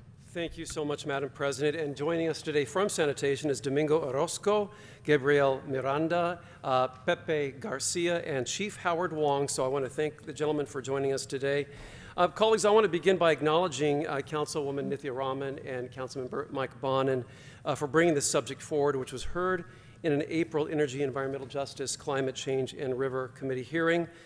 During that committee hearing, we had a robust conversation about the future of our street engagement, hygiene, and services, concluding in the instructions that were then approved unanimously by this council after committee, forming the basis of the report before us today. So I want to thank Sanitation for the great work as well, and we're going to hear from them in a moment. During our time of emergency, Sanitation has continued to serve residents, housed and unhoused, and by offering enhanced hygiene services, including but not limited to offering water, sanitary kits, tent exchanges, distribution programs, mobile showers, bath services, COVID-19 testing and vaccination when available. Most of us have hygiene stations at various places in our district and bring those mobile showers. Per council instruction, enhanced hygiene services will continue and be expanded to include easy up tents and voluntary trash disposal options as well, which we have rolled out informally at, again, several of the encampments in our districts. As we begin to emerge from this pandemic, the council needs to understand what our expectations are for the department and how they should interact with people experiencing homelessness, because our LA sanitation workers and staff are not trained social workers, nor trained outreach staff, but in the past 15 months especially, that task has really fallen to them, and they should not be expected to do these jobs. We need to leave outreach work to trained outreach workers, contracted outreach workers, which is why we not only want to ensure that these outreach professionals are there prior to service days, but are also present and active during these service days. As a city, we're putting up thousands of housing interventions from our homelessness roadmap, with many more on the way. We need to ensure that when these beds are available and appropriate, they're offered to our unhoused neighbors. Colleagues, as we have collectively discussed in council over the past few months, this is of the utmost importance. And I will now hand it over to LA San to go over their, what I would consider exhaustive, thoughtful, thorough report and clearly state the recommendations that are before us today. And then we can ask some questions and then deal with some of these recommendations. So with that, Domingo, I'll turn it over to you to start. Thank you, Councilmember O'Farrell, Madam President. I'll turn it over to our Division Manager, Gabe Miranda, and then follow. Thank you, Domingo. Good morning, Madam President. Members, I'm Gabe Miranda, Division Manager for LA San's Livability Services Division.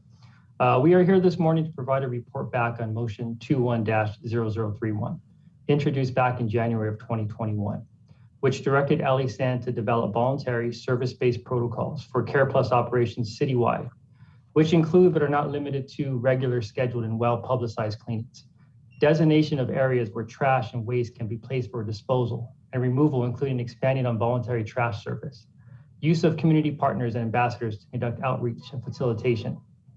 In an effort to build upon the foundation of a services-led approach, LA San combined several key programs, our Care Plus services with our mobile hygiene units, partnering with the Los Angeles Fire Department for COVID mobile testing, distribution of sanitary kits and tents, and service provider-led outreach and engagement into an enhanced response. And as we work through the details of the report back, you'll notice that many of the recommendations from the motion introduced in January of 2021 were implemented in the pilot that was launched in late July of 2020, when we resumed comprehensive cleanings at Bridge Home sites. And with that, I'll turn it over to our Assistant Division Manager, Domingo Orozco, to go over some of the details and specifics of the report back, starting off with the background. Domingo? Thanks, Gabe. Good morning, Madam President, members. Domingo Orozco, Assistant Division Manager for Livability Services. So in background, in July of 2020, due to the need to address the state of cleanliness in the city, LA San was instructed to resume Care Plus services in established bridge home zones. Those ABHs, or bridge homes, that have established zones with permanently posted signage receive once per week comprehensive services and also twice a week spot cleaning services. Those sites that do not have established zones can schedule spot cleaning services on that particular council district's day of service during their regular deployment.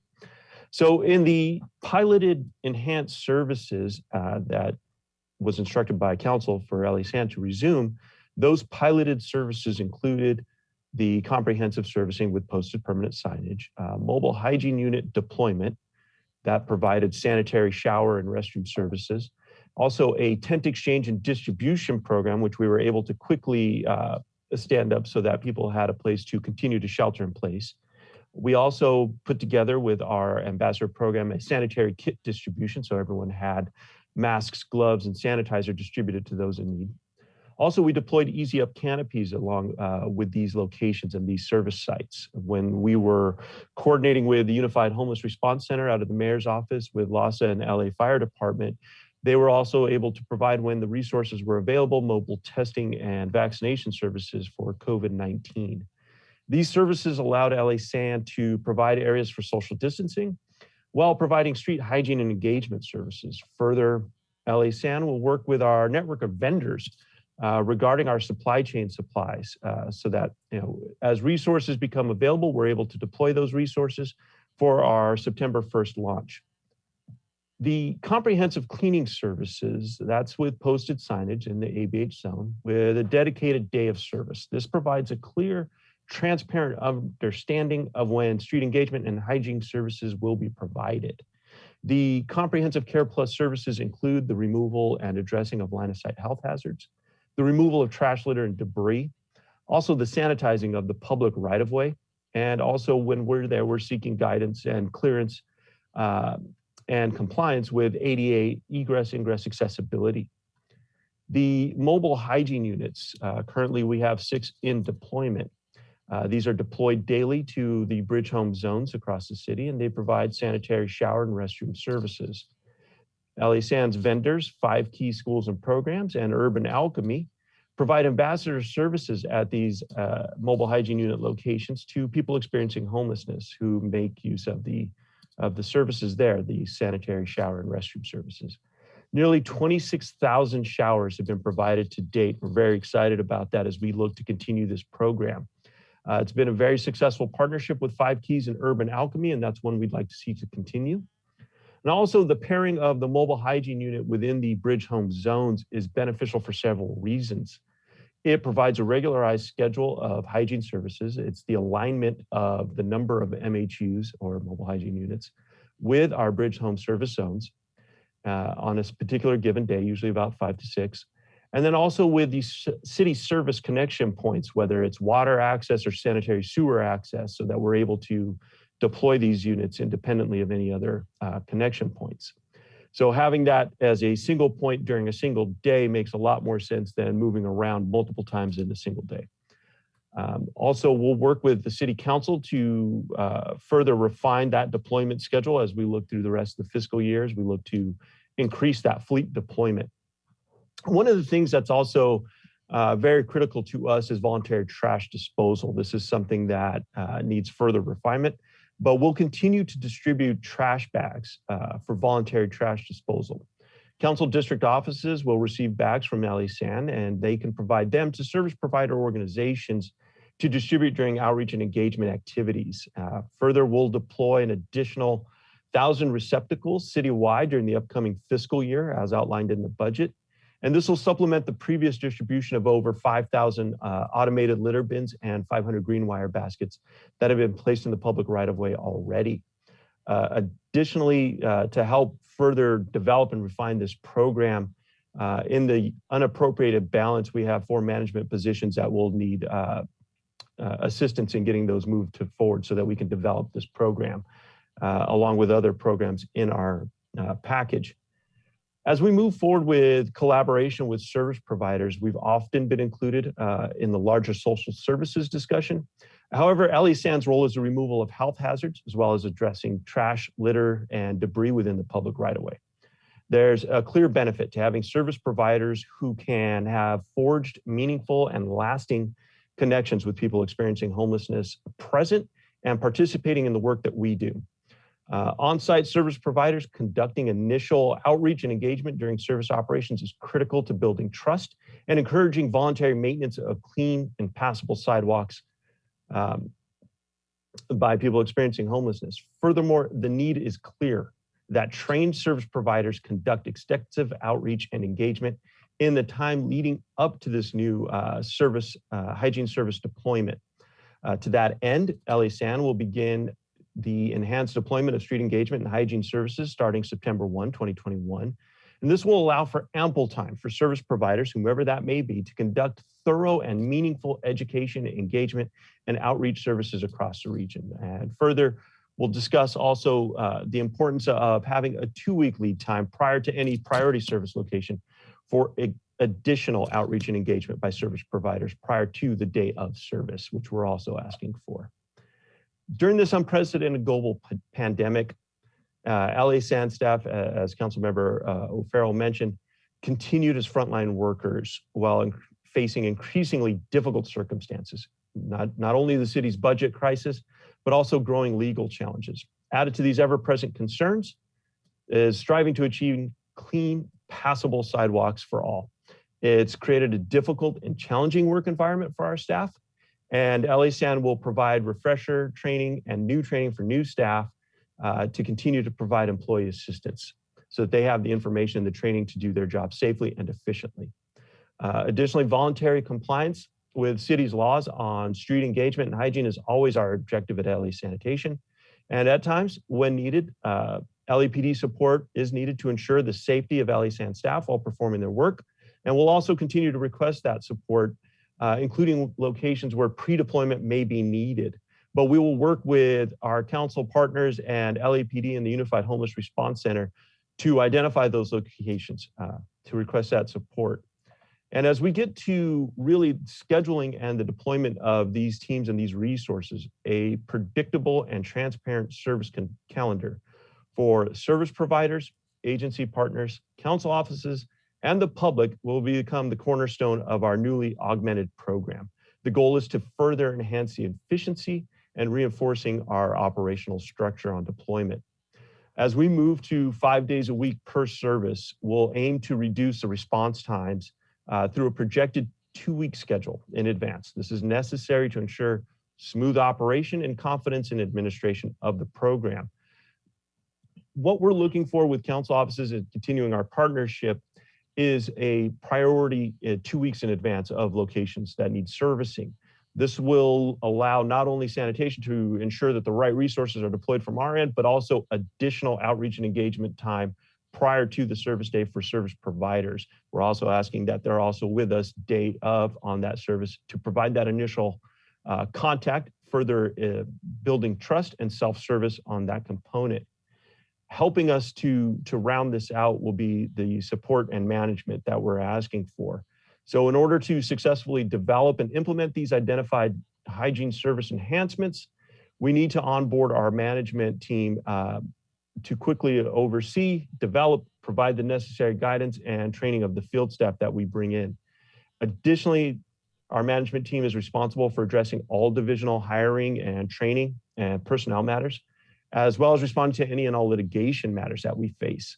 Without this management structure in place, as soon as possible, the staff in these programs will lack the necessary development, oversight, and organization to succeed. Coupled with that is the need for additional facilities. And right now in the budget, we have 2+ care teams, and we can staff and house those teams. But as we look forward to the hiring that's coming up in this fiscal year, we have 7 care plus teams in the unappropriated balance, where we'll need to find additional facilities for them to be staffed at, where their equipment and their work material will be housed. We'll work with any and all city partners to help facilitate that. And at this point, this concludes the details of the report. I'll now turn it over to our Assistant Director, Jose Pepe Garcia, to outline our recommendations. Thank you. Pepe. Thank you, Domingo. Madam President, council members, these are LA Sands recommendations. To resume and incorporate all of the above outlined Care Plus enhancement, hygiene, and street engagement services beginning September 1st, 2021, including the following when resources are available: tent exchange, sanitary kits, easy ups, bottled water.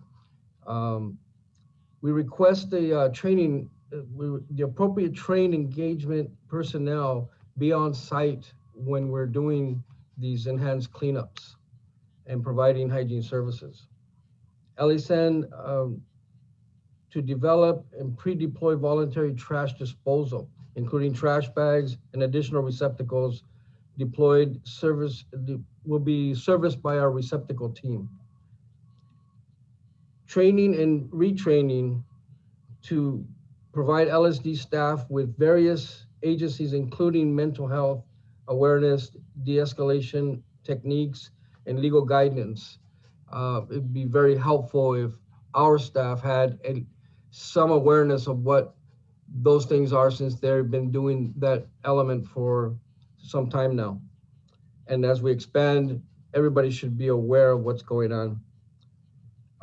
Additional position authorities and funding for the 4 managerial positions for livability services identified in the upcoming fiscal year 21-22 budget in the unappropriated balance. That would include a solid resource manager 1, a chief environmental compliance inspector 2, a chief environmental compliance inspector 1, and a solid resource superintendent. Instruct all city departments to collaborate with LASAN to identify city-owned sites suitable for staff and equipment needs for livability services identified in the upcoming fiscal year 21-22 budget, including any funding needed to begin operations at those identified sites. The procurement and deployment of new facilities is required for the expansion of the Care Plus program, which includes 7 Care Plus teams in the unappropriated balance. Those are our recommendations to Madam President and the council members. Thank you for your consideration. Gabe, Domingo, Chief Wong, and myself are available for any questions. Thank you, Domingo. Thank you, Pepe. Thank you, Gabriel, and thank you, Chief Wong. Just a couple of questions that came up during the presentation in terms of staffing up for September 1st. Have those employment notices already gone out? Are you already working with personnel so that we don't waste any time in terms of just the administrative process of bringing people aboard and getting them to work? That's part one. Part two is, I don't want to just assume this, but are you really focusing on local targeted hire? And are you also cultivating possible new hires from organizations like the LA Conservation Corps? Thank you, Councilmember O'Farrell. Yes, to the first point, we have been in the process of hiring and filling our vacancies. As discussed previously, we have over 40 vacancies in the division. So we have been working closely with personnel and onboarding staff and preparing for the deployment of the Care Plus teams for each of the council districts. Our maintenance labor position was an entry-level position. We are hiring, as you mentioned, through Target Local Hire. For each and every one of those positions, we're using the TLH to fill. And then we're obviously open for any other opportunities that are out there as it relates to onboarding staff from these other agencies. Terrific. Many of us have had the great pleasure of working with LA Conservation Corps during our tenure in office and have come across probably hundreds of very qualified local Angelenos, young residents from neighborhoods that at times have been marginalized. So I think that's a real source of possible employment and a professional career with the city of Los Angeles. So I would urge you to check in with LA Conservation Corps. Thank you for that. And then in terms of the, I love that you're doing the trash pickup and you're providing the trash bags and you're putting out more receptacles. There has been an issue with the resin receptacles and the baskets, and sometimes they're set on fire and burnt to the ground, or they're just destroyed.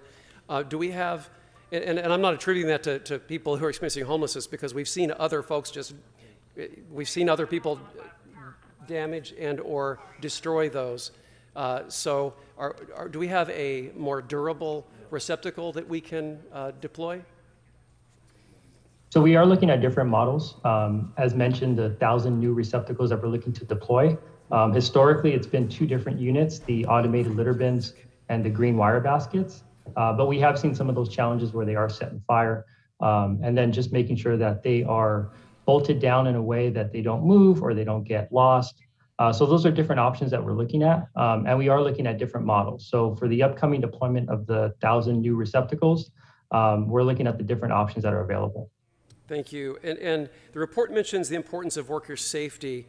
Does the department keep a log or a track the instances of public safety incidents, specifically as it relates to your frontline workers? Thank you, Councilmember Domingo Orozco, LA San. Yes, we do. We keep a log of that, and we've had a number of incidences over the past couple of years dealing with this as frontline first engagement. It's not so much the number, which is still of concern and great concern to us. It's the one incident which we dread. Between Chief Wong, myself, Gabriel, we oversee a staff of 200 currently, and that's going to grow this fiscal year. And it's the one incident that we dread where we have to make a phone call to a family member. And it's that support that we're looking for staff safety.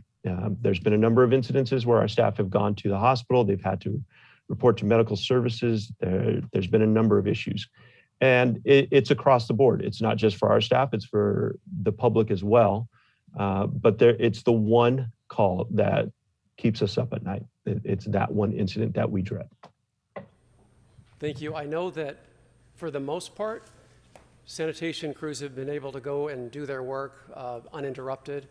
But we are kidding ourselves if we assume that every action of sanitation out in the field is perfectly benign. We know that's just not realistic. So let me ask you this.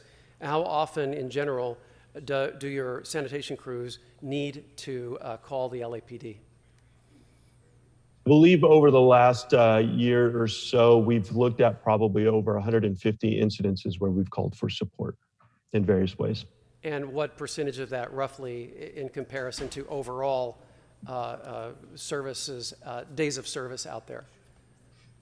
Well, we're providing service 5 days a week, and I think, Councilmember, this is where it's critical and it's important for us to have not only the day of service providers on site to help with education and outreach and doing the initial door knock at that service location, but it's also critical that 2 weeks prior to that, that the service providers are providing additional outreach and engagement, creating and building that trust. As they're trained to do that, de-escalate and de-intensify any situations, as we know, just the arrival of our trash trucks can be a traumatic experience for anyone for any number of reasons. But how we do that in a way of bifurcating our engagement from sanitation side with people experiencing homelessness so that it's a more seamless services-led approach that also couples in the time between now and September 1, allowing for trained service providers to conduct that regional outreach and engagement that's needed, so that when it's time for the actual day of service, quite a few visits have been done, quite a bit of engagement has been built, and quite a bit of trust has been built. That helps us with day of de-escalation so that people are prepared and ready to receive the services that we provide. It makes the service quite a bit more seamless, and we're on and able to do our job and then move on to the next location.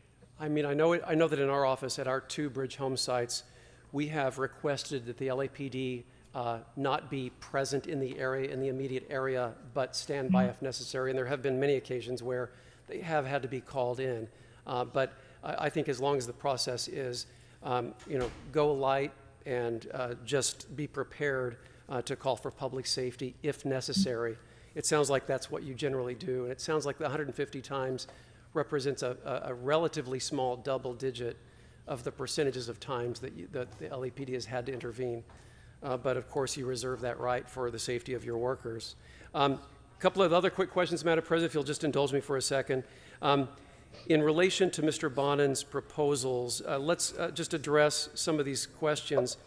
Why did you have when in the report in relation to street engagement services and not, why did you have the word when in that section? As it relates to when resources are available, Councilmember? Yes.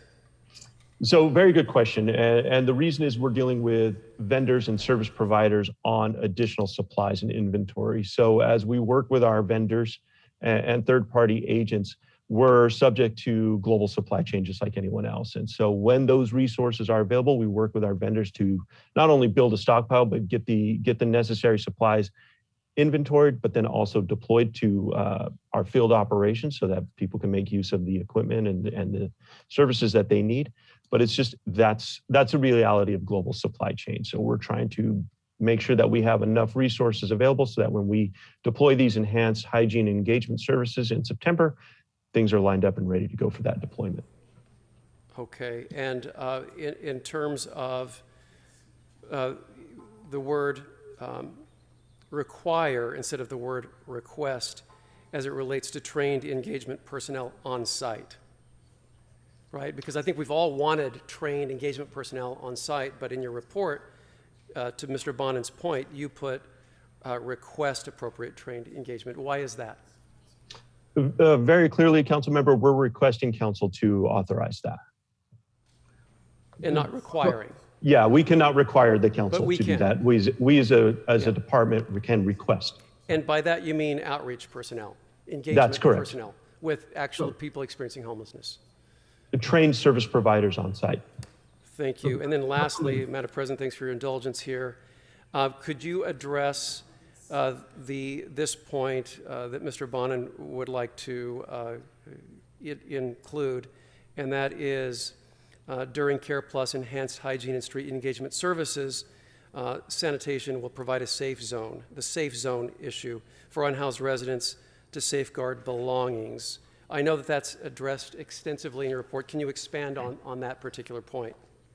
Absolutely, Council Member. And this is the part where I think Easy Up Canopies and their deployment can help out so that we're able to establish a safe area for the cleaning to take place, including sanitizing of the public right-of-way. We have quite a bit of equipment moving around in our work zones, large vehicles, other pieces of equipment that are extremely dangerous. And so we want to just make sure everyone's safe and gives people a place where they can really just be safe and secure with whatever material they want. And if they want to engage in voluntary trash disposal, that option is there for them as well. But then they can also receive any sort of additional services, whether it's sanitary kits or water bottle distribution. And so thank you. And we took the friendly amendment from Ms. Rahman that roughly translates that to provide the reassurance that when a Care Plus enhanced hygiene and street engagement service is scheduled, sanitation will notify and dialogue with service providers and council offices prior to the service day to ensure there's coordination. That's not the verbatim wordage, but we have it, so that's good. And that's fine. And then, do you see an issue at all with the suggestions from Mr. Bonin? Because I do not. I just wanted to check with you because you all have been doing the work here in relation to the resumption of the units to supply the resources, the tent exchange distribution, sanitary kit distribution, Easy Up tents, bottled water distribution. I see no issue with this. Thank you, Council Member. I think for the most part we are, and for us, it's just making sure people are safe in the work zone as equipment moves around. Again, because it's quite dangerous in that area. So we want to just make sure that everyone's safe, and I think that's the importance of having an established work area and just making sure things happen in a safe and orderly manner. Everything leads with safety, and then.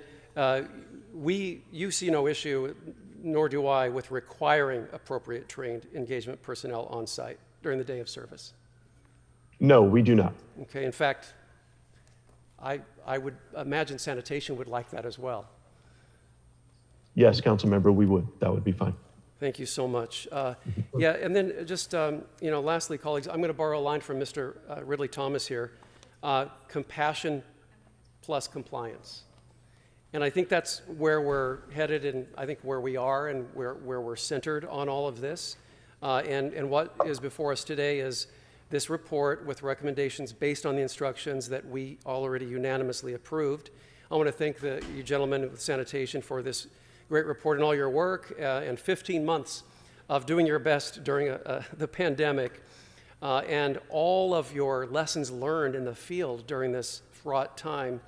This report recommends resuming our street engagement, hygiene, and services on September 1st, 2021, as the reasons stated, to ensure that the department has the time to hire the appropriate staff as needed and to train and retrain as necessary staff on best practices regarding mental health awareness, de-escalation techniques, legal guidance and review, addiction issues. And so concurrently, we absolutely need to make sure that all of our outreach staff provides people experiencing homelessness the information that they need in the weeks leading up to September 1st, and of course, under the absolute foundation of safety for our sanitation workers at the top of the list as we provide these services. So I feel that the report and the recommendations and the suggestions made today are balanced and well thought out to resume our city's street engagement, hygiene, and services that we desperately need, and that Angelinos in every neighborhood are ready to embrace once again. Madam, with that, I'll turn it over to you and our colleagues. Thank you, Mr. O'Farrell. Ms. Rahman? I just wanted to echo Mr. O'Farrell's comments, thanking Sanitation for their incredible work during the pandemic, and for the detailed report that you provided. We've really benefited from our partnership with Sanitation in addressing some of the issues around cleanliness in our district, and we'll continue hopefully to build that relationship and expand that work as we get more care days for each district, as we're able to staff up after the pandemic. And thank you so much for your comments. I just wanted to emphasize what we discussed, or the through line between our discussions from last week about LASA into this one, which is that we task LASA with a huge amount of work, and some of that is really different kinds of work. And preparing people for outreach, preparing people for cleanups is different work from trying to get people into housing. And I think we need to make sure that we're identifying funding for those outreach workers. I'm excited to move ahead with this motion today, but I'm also looking forward to the second part of this work, which was to a report from CAO and CLA laying out what additional resources are needed in terms of funding outreach teams that can really accompany our Care Plus teams and do this work right, do it in a trauma-informed way, and get to all the great outcomes that we've been discussing today. So thank you again for your work, and I'm looking forward to that budgetary allocation when the numbers come back as well. So thank you. Thank you, Ms. Rahman. I just hope that we can also address this when we get back from our council recess. That's absolutely a priority. Thank you for mentioning that. Mr. Buscaino? Thank you, Madam President and members. I want to first start by thanking the Department of Sanitation and the dedicated men and women of the Bureau and on the ground that have been cleaning our streets and sidewalks. For me, in my district, I do want to give a shout out to Diana Rodriguez, our liaison who coordinates all of our efforts, Jose Vega, our harbor supervisor, our lead environmental compliance investigator, Salvador, Armando, and Diana, and our Harbor Care Plus teams who have regularly serviced our bridge home zones, Donovan and Lada. These city employees are our unsung heroes members for our homelessness crisis. Despite what we've experienced, because if you recall, this body supported through your votes the resuming Care Plus outside of our bridge homes last fall. As we've resumed our Care Plus, we've had these obstructionists come to our cleanups and pushing us and trying to do all they can, as the Department of Sanitation can attest to, by stopping what we're trying to do by being compassionate and connected people to services. But despite what the obstructionist activists would have you believe, they have done more to improve the living conditions on their streets than anyone else, our Department of Sanitation workers. We know it's dirty, it's exhausting, emotionally draining, and we owe them a debt of gratitude, and I appreciate this report. Explicitly states that sanitation will request LAPD assistance if needed to ensure the safety of their workers, and I want to state clearly that you have my complete and unwavering support in this. But I do have a couple questions for sanitation like some clarification on, so I don't know if, Domingo, what will be the protocol if someone obstructs or interferes with sanitation workers or tries to block the cleanup altogether? Thank you, Council Member, for your comments. Our staff, as mentioned, has faced a very difficult past year. Diana, Jose, Salvador have done a great job in trying to provide that services. I'll turn this over to our Chief Environmental Compliance Inspector, Chief Wong, to address. Thank you, sir.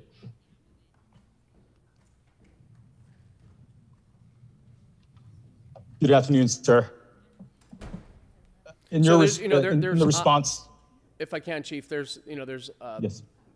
Oftentimes we've seen in our district, there's attempts to block the cleanup altogether, but it doesn't necessarily threaten your safety. Just wanted you to address that. Yeah, if it doesn't threaten our safety, we're going to take a safety posture for everybody involved in the area. As Domingo Orozco mentioned earlier, our work zones compose of either heavy equipment and or health hazards, meaning there may be biological waste in the area. So in order for not only the safety of our LA sanitation staff, but the community, including the activists and the individuals that are homeless, we want to ensure their safety as well. So if they're obstructing our operations, we will take a safety stance back, regroup, and make the proper notifications, either to LAPD to provide an additional assistance to ensure the safety is met, and notification to any other parties involved in the area to ensure that the safety is in compliance. If there is non-compliance, as far as if anybody is getting assaulted or threats are made against our staff, our staff is trained to definitely make that make that call either through 911 and or through request an LAPD unit through the radio.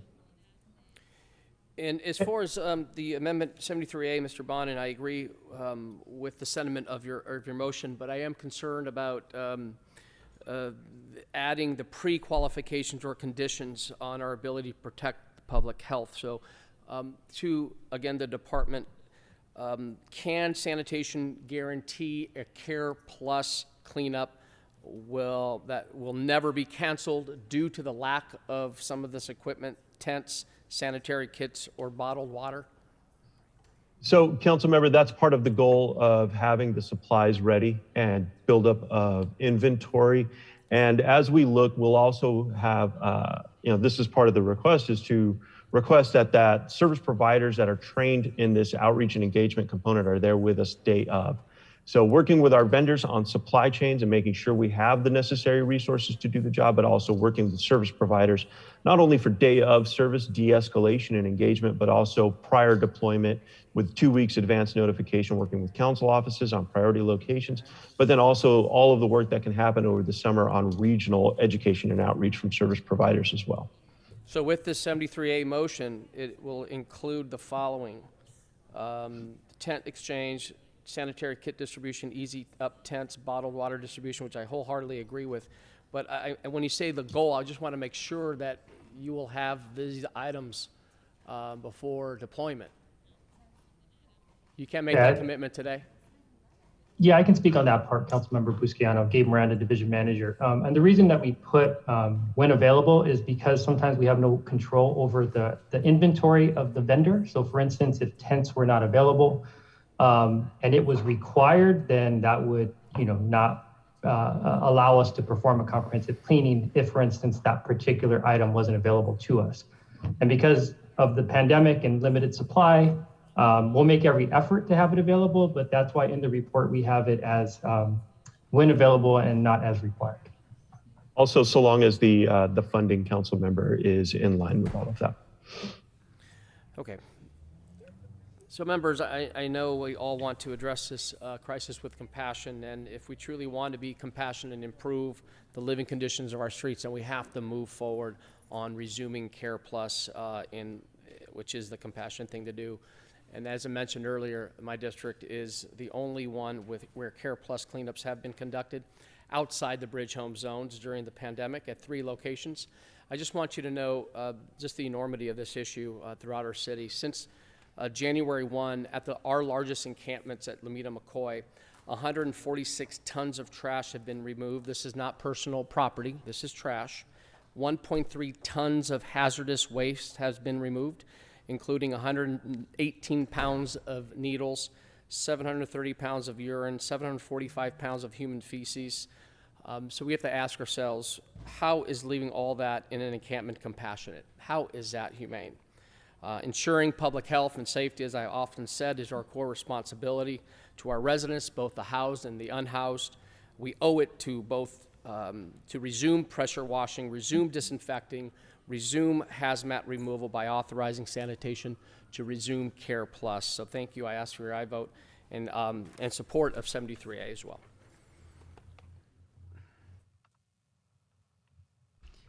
Thank you, Mr. Buscaino. Mr. Bonin. Thank you, Madam President. Thank you, everybody who spoke.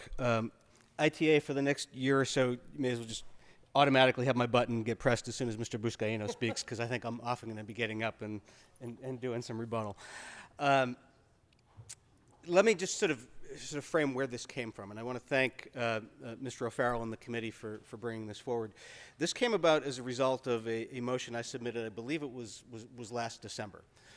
And the idea was to try to fix a broken system that I don't think anybody was satisfied with.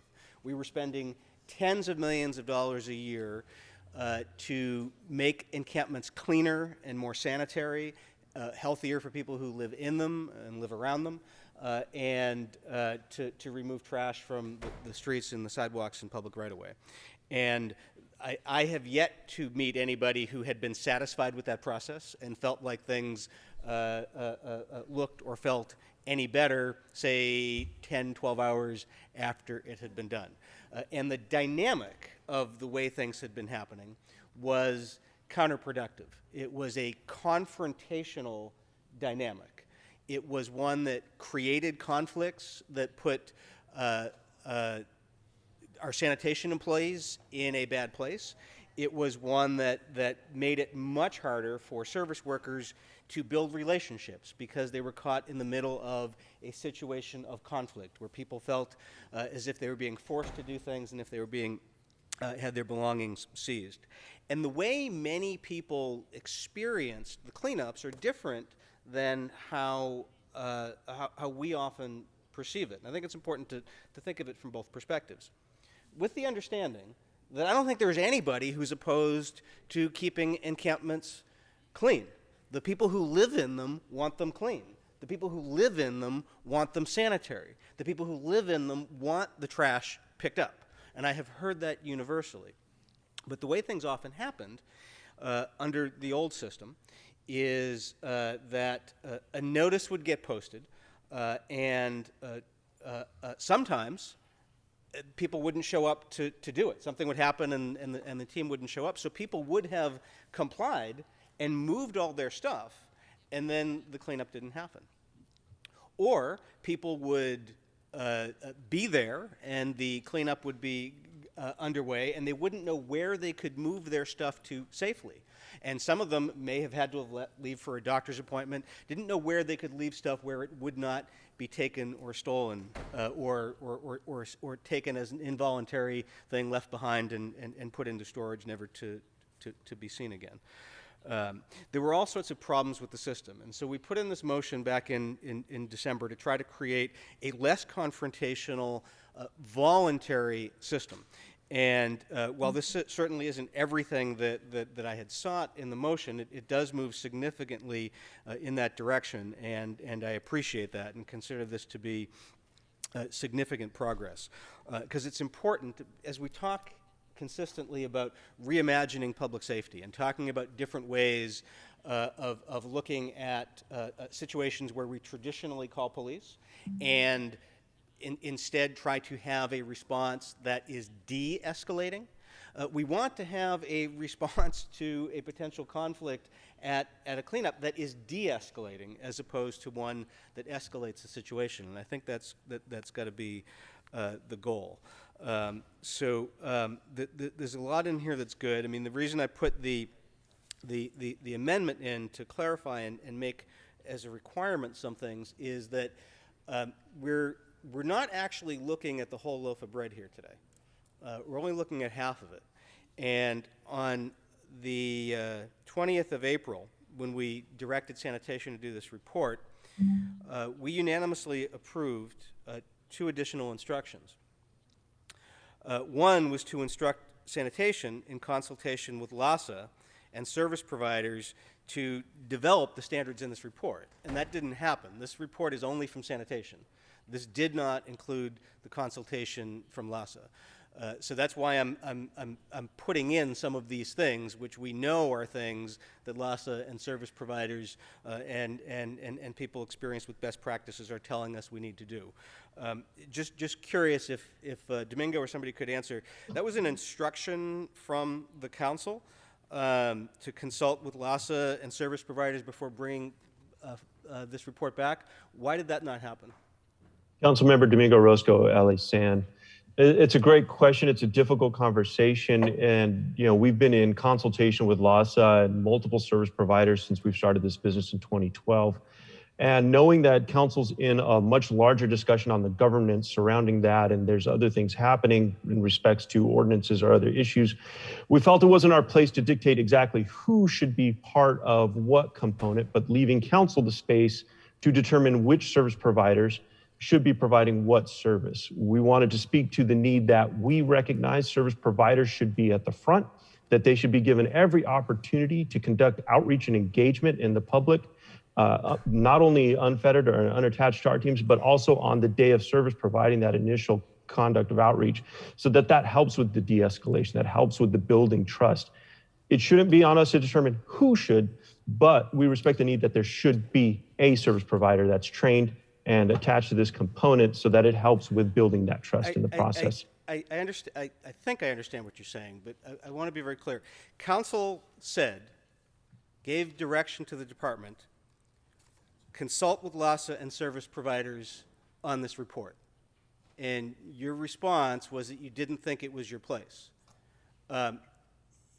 It is not the department's prerogative to say that a council instruction is not something that is your place. That was an instruction from the council to consult with LASA and service providers. We are where we are, but when the council gives an instruction, the department should be following the instruction and not essentially taking the position that you don't think it's a good idea, because we're the ones who set the policy and we're the ones who give the direction. That situation where we only have half the loaf of bread is somewhat mitigated by some of the amendments, and it's somewhat mitigated by the second instruction that the council also gave on that date. On that date, the council gave an instruction to the CAO and the CLA to develop the budget and the staffing proposal to implement new and robust standards for street engagement and to figure out how to do it. So I'm very grateful to hear the council president and the chair say that that's coming back before September as soon as we're back from recess, because that's how to make this real. And I hope when that happens, we will have some opportunity for the LASA principles that Ms. Marston published the other day for street engagement to be incorporated into the CAO and CLA report, because that will help inform it. And just to wrap this up and to underscore why I put in, require, is we know from experience that there is a wrong way to do this. That's the lived experience of these protocols for a couple of years. And we are trying to do a right way. And doing it these ways is the right way. If saying that these provisions are optional, that's saying, well, if we can't do it the right way, we'll go back to doing it the wrong way. We need to force ourselves to do it the right way. And by putting this in here, that's going to make us, in the second half of the report, come up with the resources to do it. So, thank you. Mr. Koretz? Thank you, Madam President. And of course, I want to join the chorus of folks who thank Sanitation for their incredibly difficult work, especially during the pandemic. A couple questions. One, we talked about tent exchange. What do we do with the people that are not in tents but have actually built themselves homes of various sophistications, wooden homes, condos, as some have noted, with multiple people in them? What do we do with those when we try to clean the site of an encampment? Do we make them move them? Do we give them back? Are we doing anything to remove them because they violate probably 10 different city laws? Where does that leave us in terms of tent exchange? Obviously, if we could get rid of these dangerous homes and replace them with tents, that would be the most ideal, but I'm not sure how easy that is. And I assume most of us have noticed that many of the fires that have been happening in encampments are these wooden homes that seem to be catching on fire. Considering we have a smaller number of individuals in encampments than some of the districts with a bigger problem, we've had a lot of fires just in my district alone. Thank you, Councilmember Koretz. And the tent exchange and distribution program, we want to make that as wide as possible. Currently, in the piloted enhanced services, that's for the bridge home zones where the sites have been situated, and those zones have been established, and we've been very, very happy and grateful with our partnership with 5 Key School and Programs and Urban Alchemy as our ambassador services. And that was built out of a services-led approach on the foundation of our mobile hygiene units and deployments. So that allowed the exchange of any sort of damaged tent or other structure for a new structure. So that allowed for the continuation of sheltering in place. Also, if anyone requested a tent, we did everything in our power to make sure that that tent was able to be provided. Very low hanging fruit, very low barrier to that access, and we want to continue that and expand that to the point of this motion.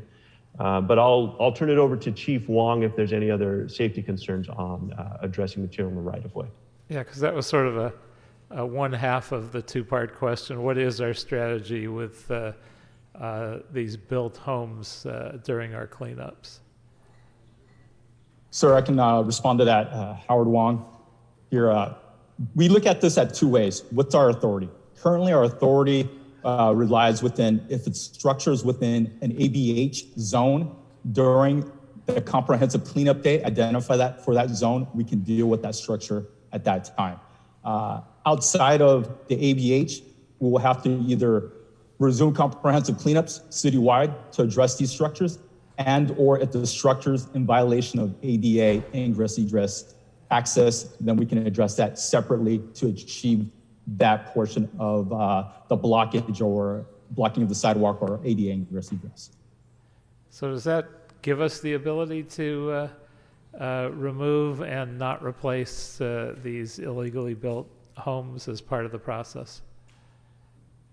That's currently what is available for sanitation for the city's Care and Care Plus teams. If it's currently within an ABH and or if it's violating ADA ingress egress. Okay, and one other follow-up on the safety of sanitation workers. So where they're needed, we call LAPD, but what's our level of coordination? Somebody comes at a sanitation worker with a knife, which happened in an encampment not too far away from my home a while back. Do they just call 911? Or do we have an LAPD unit on standby near, say, a couple of the encampments being cleaned up so that they can be there in 15 or 20 seconds? What's the arrangement to help guarantee backup for the safety of sanitation workers? Because I suspect we're certainly one or two, probably one really bad incident away from having to completely revamp the program because a sanitation worker was greatly harmed. Thank you for that, Council Member. And one of the things that we partnered with LAPD through the Unified Homeless Response Center was training for our staff on the use of LAPD radios. And this has given us the ability to directly connect with LAPD teams that were in zone coverage. And so we're looking to continue and coordinate that component of our outreach, but then also just making sure that that is there for safety, just like any other city employee in any other city department doing work out in the field would have access to emergency services as they need to. Also, again, this complements as a secondary component to the need for trained service providers to de-escalate the situation prior to any start of service so that that helped with decoupling that kind of situation. So I'm not sure that was clear enough to me. Maybe I missed it, but so do we call 911 or do we have LAPD vehicles and officers on standby to be able to respond very quickly to a problem that has gone beyond the de-escalation phase? Currently, we have, for clarity, Council Member, we have LAPD radios attached to our team so that they're able to call through dispatch directly to patrol units around the area. So that exists, but we don't have pre-visit coordination and put them on notice that this could be happening and try to make sure that there is an LAPD resource somewhere nearby. And some of that, Council Member, comes with the development and deployment of a new schedule and a prioritization 2 weeks in advance and the sharing of that information, not only from service providers, who sometimes share that information with sanitation and UHRC, but then also share that with council offices. So when the prioritization of service locations are made 2 weeks in advance, that information is handy. And then we can start working on the allocation of any additional resources, including pre-deployment from LAPD if necessary. So just having that in the background and having that available, and then having that information as a deployment schedule is worked out. And that's also the need for service providers being available, but also having the management structure on our side available to help develop that program, not only with UHRC, but also PD and council offices. Well, that sounds more promising. I'd encourage you in every way possible to to coordinate with LAPD and council offices. So were an incident to arise, it would not be a complete surprise to them that an encampment cleanup was going on and that they needed to be watching out for that possibility. I understand that we want LAPD to have a less visible role and that our goal is more de-escalation, but I think at the same time we want to be sure that our staff is well protected and that we don't have these dangerous incidents. So thank you for whatever you can do to be sure we protect their safety to the absolute degree possible. Thank you, Councilmember. Mr. Lee. Thank you, Mr. President. I'm relieved that we're finally starting to move to clear some areas in my district that have unfortunately had accumulation of trash over the last few months, and in some cases even over a year. So that's why I want to just make sure that some of the amendments have been proposed at no intent of the author, I'm sure, but that won't deter this from happening. So one of the things that I'm looking at is modifying recommendation number 2 to replace the word request with the require. So who is it that the appropriate trained engagement personnel? Domingo, what does that mean to you? Does that mean LASA? Does that mean a number of nonprofit groups that we work with in our communities? I know that Councilman O'Farrell works with Urban Alchemy. What does that specifically mean to you?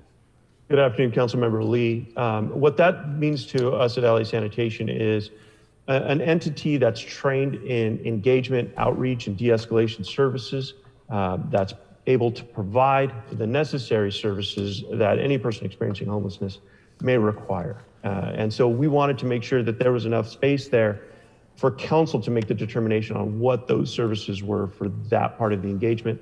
And what we wanted to do was make sure that we left enough space for service providers to do that space. So that could be a LASA, that could be PATH or HOPIX or any number of agencies that we've worked with over the years in providing those services and engagement opportunities. So would you be working with the individual council districts to identify who those organizations are? I believe that would be determined by the council as far as who that agency would be. Okay, so at some later point, Councilman O'Farrell can choose Urban Alchemy, other people can choose LASA, any number of organizations. What happens when one of these organizations, let's say that the city has worked with, doesn't show up? So does that mean all of our efforts to prepare for this, does that mean that that stalls that? No. Those efforts? No, it does not. It does not stall that effort. The idea is that if we go out 2 weeks prior to any contact with a person experiencing homelessness, and that knowledge is transmitted on the day of collection, and that trust that they've gained over time, that knowledge, and controlling the message controls the outcome of how the engagement is going to turn out. So if they're not present at the time of cleanup, that's why we're recommending that our staff have some basic training on those elements that the service providers have, so that they know how to deal with it and they're not immune to it or blind to it. But that's the correlation. If I can, council member, our main priority and focus is on addressing health hazards, removing trash litter and debris, and sanitizing the public right-of-way. The outreach and engagement component should come from a trained service provider selected by the city council to provide that service. Because I think it's very important that we do that outreach piece and that outreach piece be performed. But what I'm afraid of is that in the past, there's some organizations that we dealt with that the activists have a better relationship with them than the council office for some reason, and they've taken the side of actually being adversarial to us. So my fear is that if we, what is the appropriate way to word this, maybe to require sanitation to request that trained engagement personnel? Because my fear is that they just don't show up, and this handcuffs us so that an organization can make the decision, well, we're just not going to show up, and so this cleanup is just not going to happen on that day. So what you're telling me is that over the weeks that we are planning this cleanup, that some sort of outreach, as long as that happens, this is not going to stall any of the cleanups in our districts? It should not stall any cleanup. I'm sorry? It should not stall any cleanup. Okay. We just prefer, we've had great success in the past when they have been present with the crews while the engagement or the cleanup was occurring. But we have also had success on our own. But it just, the relationship probably, or the contact or the familiarity between the homeless individual and the service provider at the time of cleanup could be a positive, and that's the message we want to send. No, absolutely. I think that outreach is a very important piece of it, but I just wanted to make sure that the way that this is being proposed does not tie your hands and ability to do your job. When we put so much time and effort in preparing for these, I don't want something that happens at the last moment to be able to delay that type of cleanup. So if you feel comfortable with it, then I'm comfortable with it as well. Thank you very much. Mr. Buscaino?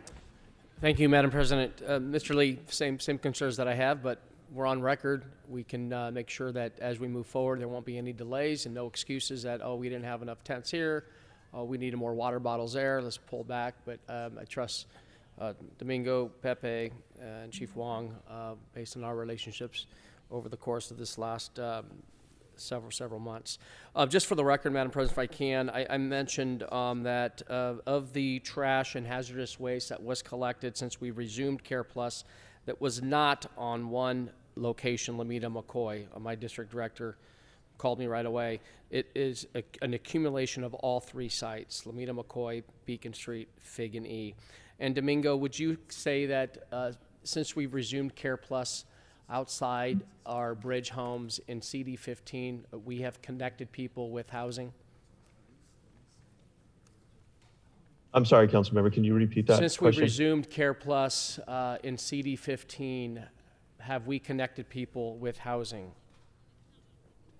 I do believe services have been provided and have been offered. Let me answer the question people for you. Yes, nearly 50 people have been connected to housing since we've resumed Care Plus. So compassionate with compliance, Mr. Ridley Thomas, and that's how we move forward. So thanks again for your work, and let's restore our quality of life here in the city of Los Angeles and move on resuming Care Plus. Thank you. Okay, Mr. O'Farrell to close.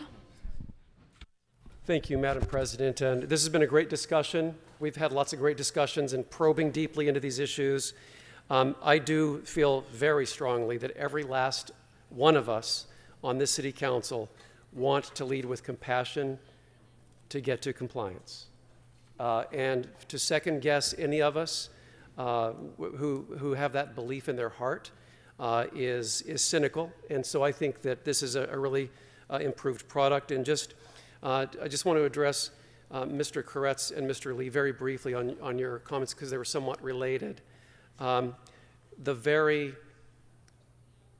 very component to these days of service that will decrease the likelihood of needing to call the police are to have professional, trained engagement personnel on site before sanitation ever shows up. So that's a component that we are going to require instead of just request.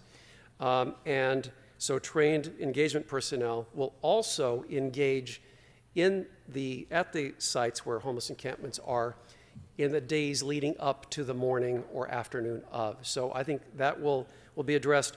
And just to state for the record, it is LOS's official policy not to be at these sites on a day of service. And that was their policy that they just announced before the pandemic began. I was up in Sacramento when I was informed of that new policy, and it really kind of took all of us by surprise. So I'm in agreement with everyone that we need to have trained engagement personnel on site at these encampments working in advance of sanitation showing up for the day of service. So yes, Madam President and colleagues, I recommend an aye vote with both of the stated friendly amendments, and I think we're going to be in business to resume Care Plus with compassion and compliance. I recommend an aye vote along with the amendments. Thank you.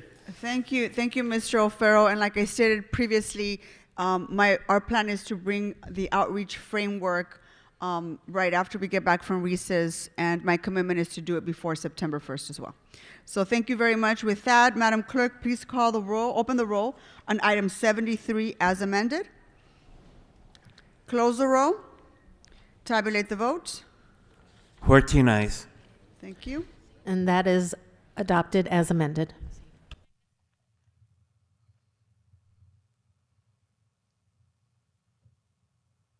And just for point of clarification, Madam Clerk, that is the ramen friendly and the Bonin amendment as well. Correct. The verbal motion by Councilmember Rahman, seconded by Councilmember Bonin, and 73A, the written motion by Councilmember Bonin, seconded by Councilmember Rahman. All right, thank you very much. And what's before us now, Madam Clerk? Madam President, at this time, Council has motions for posting and referral. Motions will be posted on the City Clerk's website shortly after the meeting for the public's viewing. To subscribe to receive copies of today's Council motions to your email, please visit clerk.lacity.org. Those are posted and referred. Those we're moving on to announcements, and we have a very special announcement and presentation that I will be joining Mr. O'Farrell on. If I can go ahead and kick that off, Mr. O'Farrell. Members, in honor of the LGBTQ Heritage Month, today we recognize the tremendous contribution of Los Angeles Fire Department Chief Kristen Crowley. As the department's first woman to serve as fire marshal, Chief Crowley has paved the way for firefighters risking their lives every day and has made remarkable strides for the LGBTQ community. This incredible leader has spent her tenure at LAFD planning, training, recruiting, and modeling best practices for the department. Her dedication, hard work, unrelenting passion for serving her community precede her. Even more, Chief Crowley and her wife, Holly Bullock, serve as exemplary role models for so many Angelenos who aspire to make change in their community. I am delighted to have the opportunity to honor Chief Crowley today for her outstanding work and incredible commitment to the department and our city. Thank you for your time, dedication to the safety and well-being of all Angelenos, Chief Crowley. And with that, I'm going to turn it over to our colleague, Mitchell O'Farrell, to say a few words as well. Thank you so much, Madam President. You have lifted Fire Marshal Crowley through the years, Deputy Chief Kristen Crowley, for her incredible work. So I thank you for elevating her profile all these years as a real standout, and so much more than just a fierce, strong woman. She is all around one of the best firefighters that we have in the city and represents the best in the business. And so I think we all know that. So I want to thank you for lifting her up all these years. We joined you, Mayor Garcetti, Controller Galperin, City Attorney Feuer, and all colleagues in honoring frontline activists at this year's LGBT Heritage Month. Our honorees this year were Outreach at UFCW Local 770, Black LGBTQ plus Activists for Change, and East-West Players and Snehal Desai. Today, as you mentioned, we have the privilege of honoring another incredible frontline worker, and that is our true hero, Deputy Chief Kristen Crowley. To think that some 20 years ago, she was only one of 2 women in a class of 50. This did not deter her, though. She had found her calling and faced every challenge head on. This included her gender and identity, which meant that she would face greater scrutiny and different standards than her male counterparts. In short, she had to work harder to prove her worth and capability, and did she ever. Throughout her career, Deputy Chief Crowley has met and exceeded her goals, and by doing so has become an indispensable member of LAFD and laid the pathway to become the first female fire marshal in the department's history. In a profession dominated by men, her success and successes blaze a trail and inspire other women to follow her example and pursue careers in the fire department. Whether Chief Crowley is serving on the front lines of climate change, battling wildfires or as a mentor to other women in the department, Deputy Chief Crowley brings a level of professionalism and poise that we should do our best to model. Her dedication in fire safety even extends into her off-duty time. During the Woolsey fire in 2018, she provided structure protection and helped save several homes from destruction, especially during this time when we're facing wildfires across the state that occur with greater regularity and greater strength. We're thankful for her service and send our thoughts and prayers to every firefighter across California who are keeping us safe from wildfire danger. Deputy Chief Kristen Crowley is the embodiment of public service and represents the very best of the fire department, as I said earlier. In honor of her work and tireless work of all of our Heritage Month honorees, I am proud to announce that City Hall will be illuminated tonight in the rainbow pride colors. I think it was last night too. So Deputy Chief Crowley, congratulations. And I see that we have Chief Ralph Terrazas here as well. So Chief, I'll turn it over to you. Thank you, sir. Good afternoon, Council President Martinez and honorable council members. I'm proud to be joining you this morning to honor Deputy Chief Kristen Crowley, who I have selected to be the next Chief Deputy of Administrative Operations. She will be the highest ranking female in the history of the LAFD and will be third in command. Over the years, she's proven to be a leader, a mentor, a great firefighter, and an overall outstanding person. That's why when I became the fire chief, I selected her to be the new commander of our Professional Standards Division, a position I once held. In that position, she proved herself to be tough but fair in managing our disciplinary system. Her next promotion was to the position of Fire Marshal, which oversees our Fire Prevention Bureau. She's the first female ever to hold that title and has repeatedly proven herself by being able to manage multiple challenges which range from brush clearance to homeless shelters. Chief Crowley has 26 years of service as a member of the LAFD. She has moved through the ranks as a firefighter paramedic, an engineer, a fire inspector, a Captain 1, a Captain 2, a battalion chief, assistant chief, deputy chief, and come next year, she will be promoted to the rank of chief deputy. Her work goes beyond her duties as a member of our department. She's dedicated providing mentorship and opportunities to young men and women, as well as to her peers. She has also served as the program director for 2 youth fire academies in the Harbor and Valley areas of our city. She served as an executive board member for both the Chief Officers Association and the Women in the Fire Service, and is a proud member of the Stentorian organization. Chief Crowley continues to make her mark in our department by paving the way for others, especially women. In closing, I'm very proud to honor Chief Crowley as she prepares to assume the position of the Chief Deputy of Administrative Operations for the Los Angeles City Fire Department. Thank you very much. Thank you very much, Chief, and it gives me tremendous honor to introduce to you all our honoree this afternoon, Deputy Chief Crowley, and no offense to you, Chief Terrazas, but I hope to one day be able to call her the first woman to lead our fire department. Deputy Chief Crowley.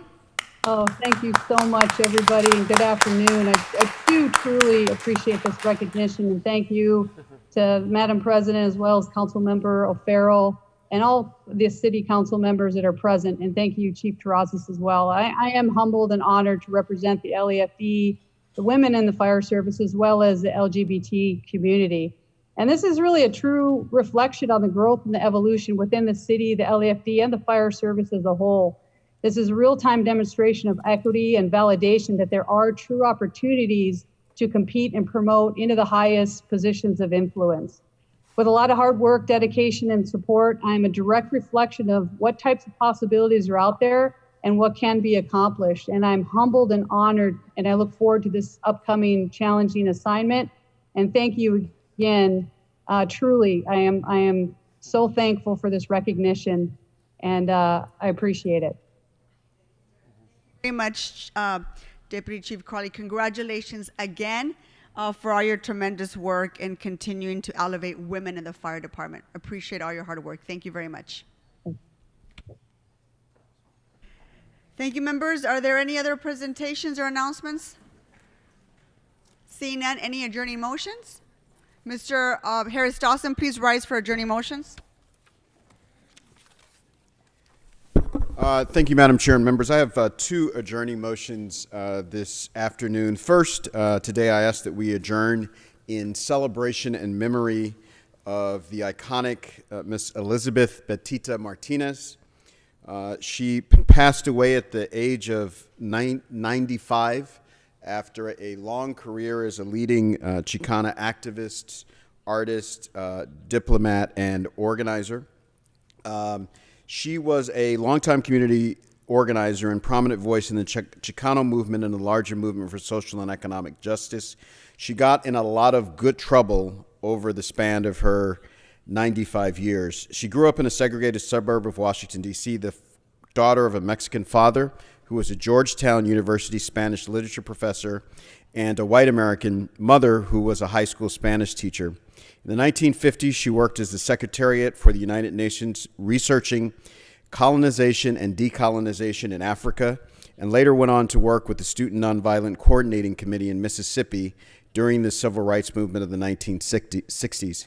She'd written for a host of publications and feminist journals before making the decision to, as she said, go home to my Mexican Americans, and she moved to New Mexico. There she founded El Grito del Norte, a newspaper that documented the struggles of Hispanics and Mexicans in reclaiming land from the U.S. government. She also published a photo book that illustrated the history of Chicanos in the Southwest, which became and remains a staple of Chicano studies. Courses called 500 Years of Chicano History and Pictures, and followed that by producing 500 Years of Chicana Women's History. She moved to San Francisco and joined the Democratic Workers' Party. She ran for governor on the Peace and Freedom ticket in 1982. I think Gil was walking precincts for her at that time, and the campaign manager. She founded the Institute for Multiracial Alliances to build community and solidarity among people of color. She once wrote a piece in the Sacramento Observer called An Open Letter to African American from Latinos that moved me when I was executive director of the Community Coalition.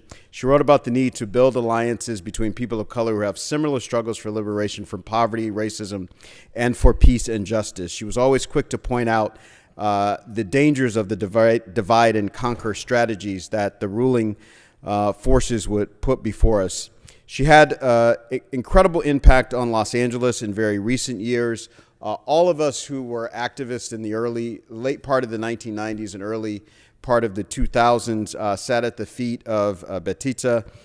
If you did a really good job, she'd invite you to Sacramento and sit you on her, to San Francisco, she'd invite you there and sit you on her couch and tell you what you were doing well and tell you what you needed to improve on. She is an icon for all of us who have done social justice work over the last 20 years, and we all celebrate her life, the gift that she left with all of us, and the example that she set for so many of us. Betita Martinez. Thank you, Mr. Harris Dawson. And now to the campaign manager, campaign consultant, volunteer coordinator, Mr. Gilbert Cedillo.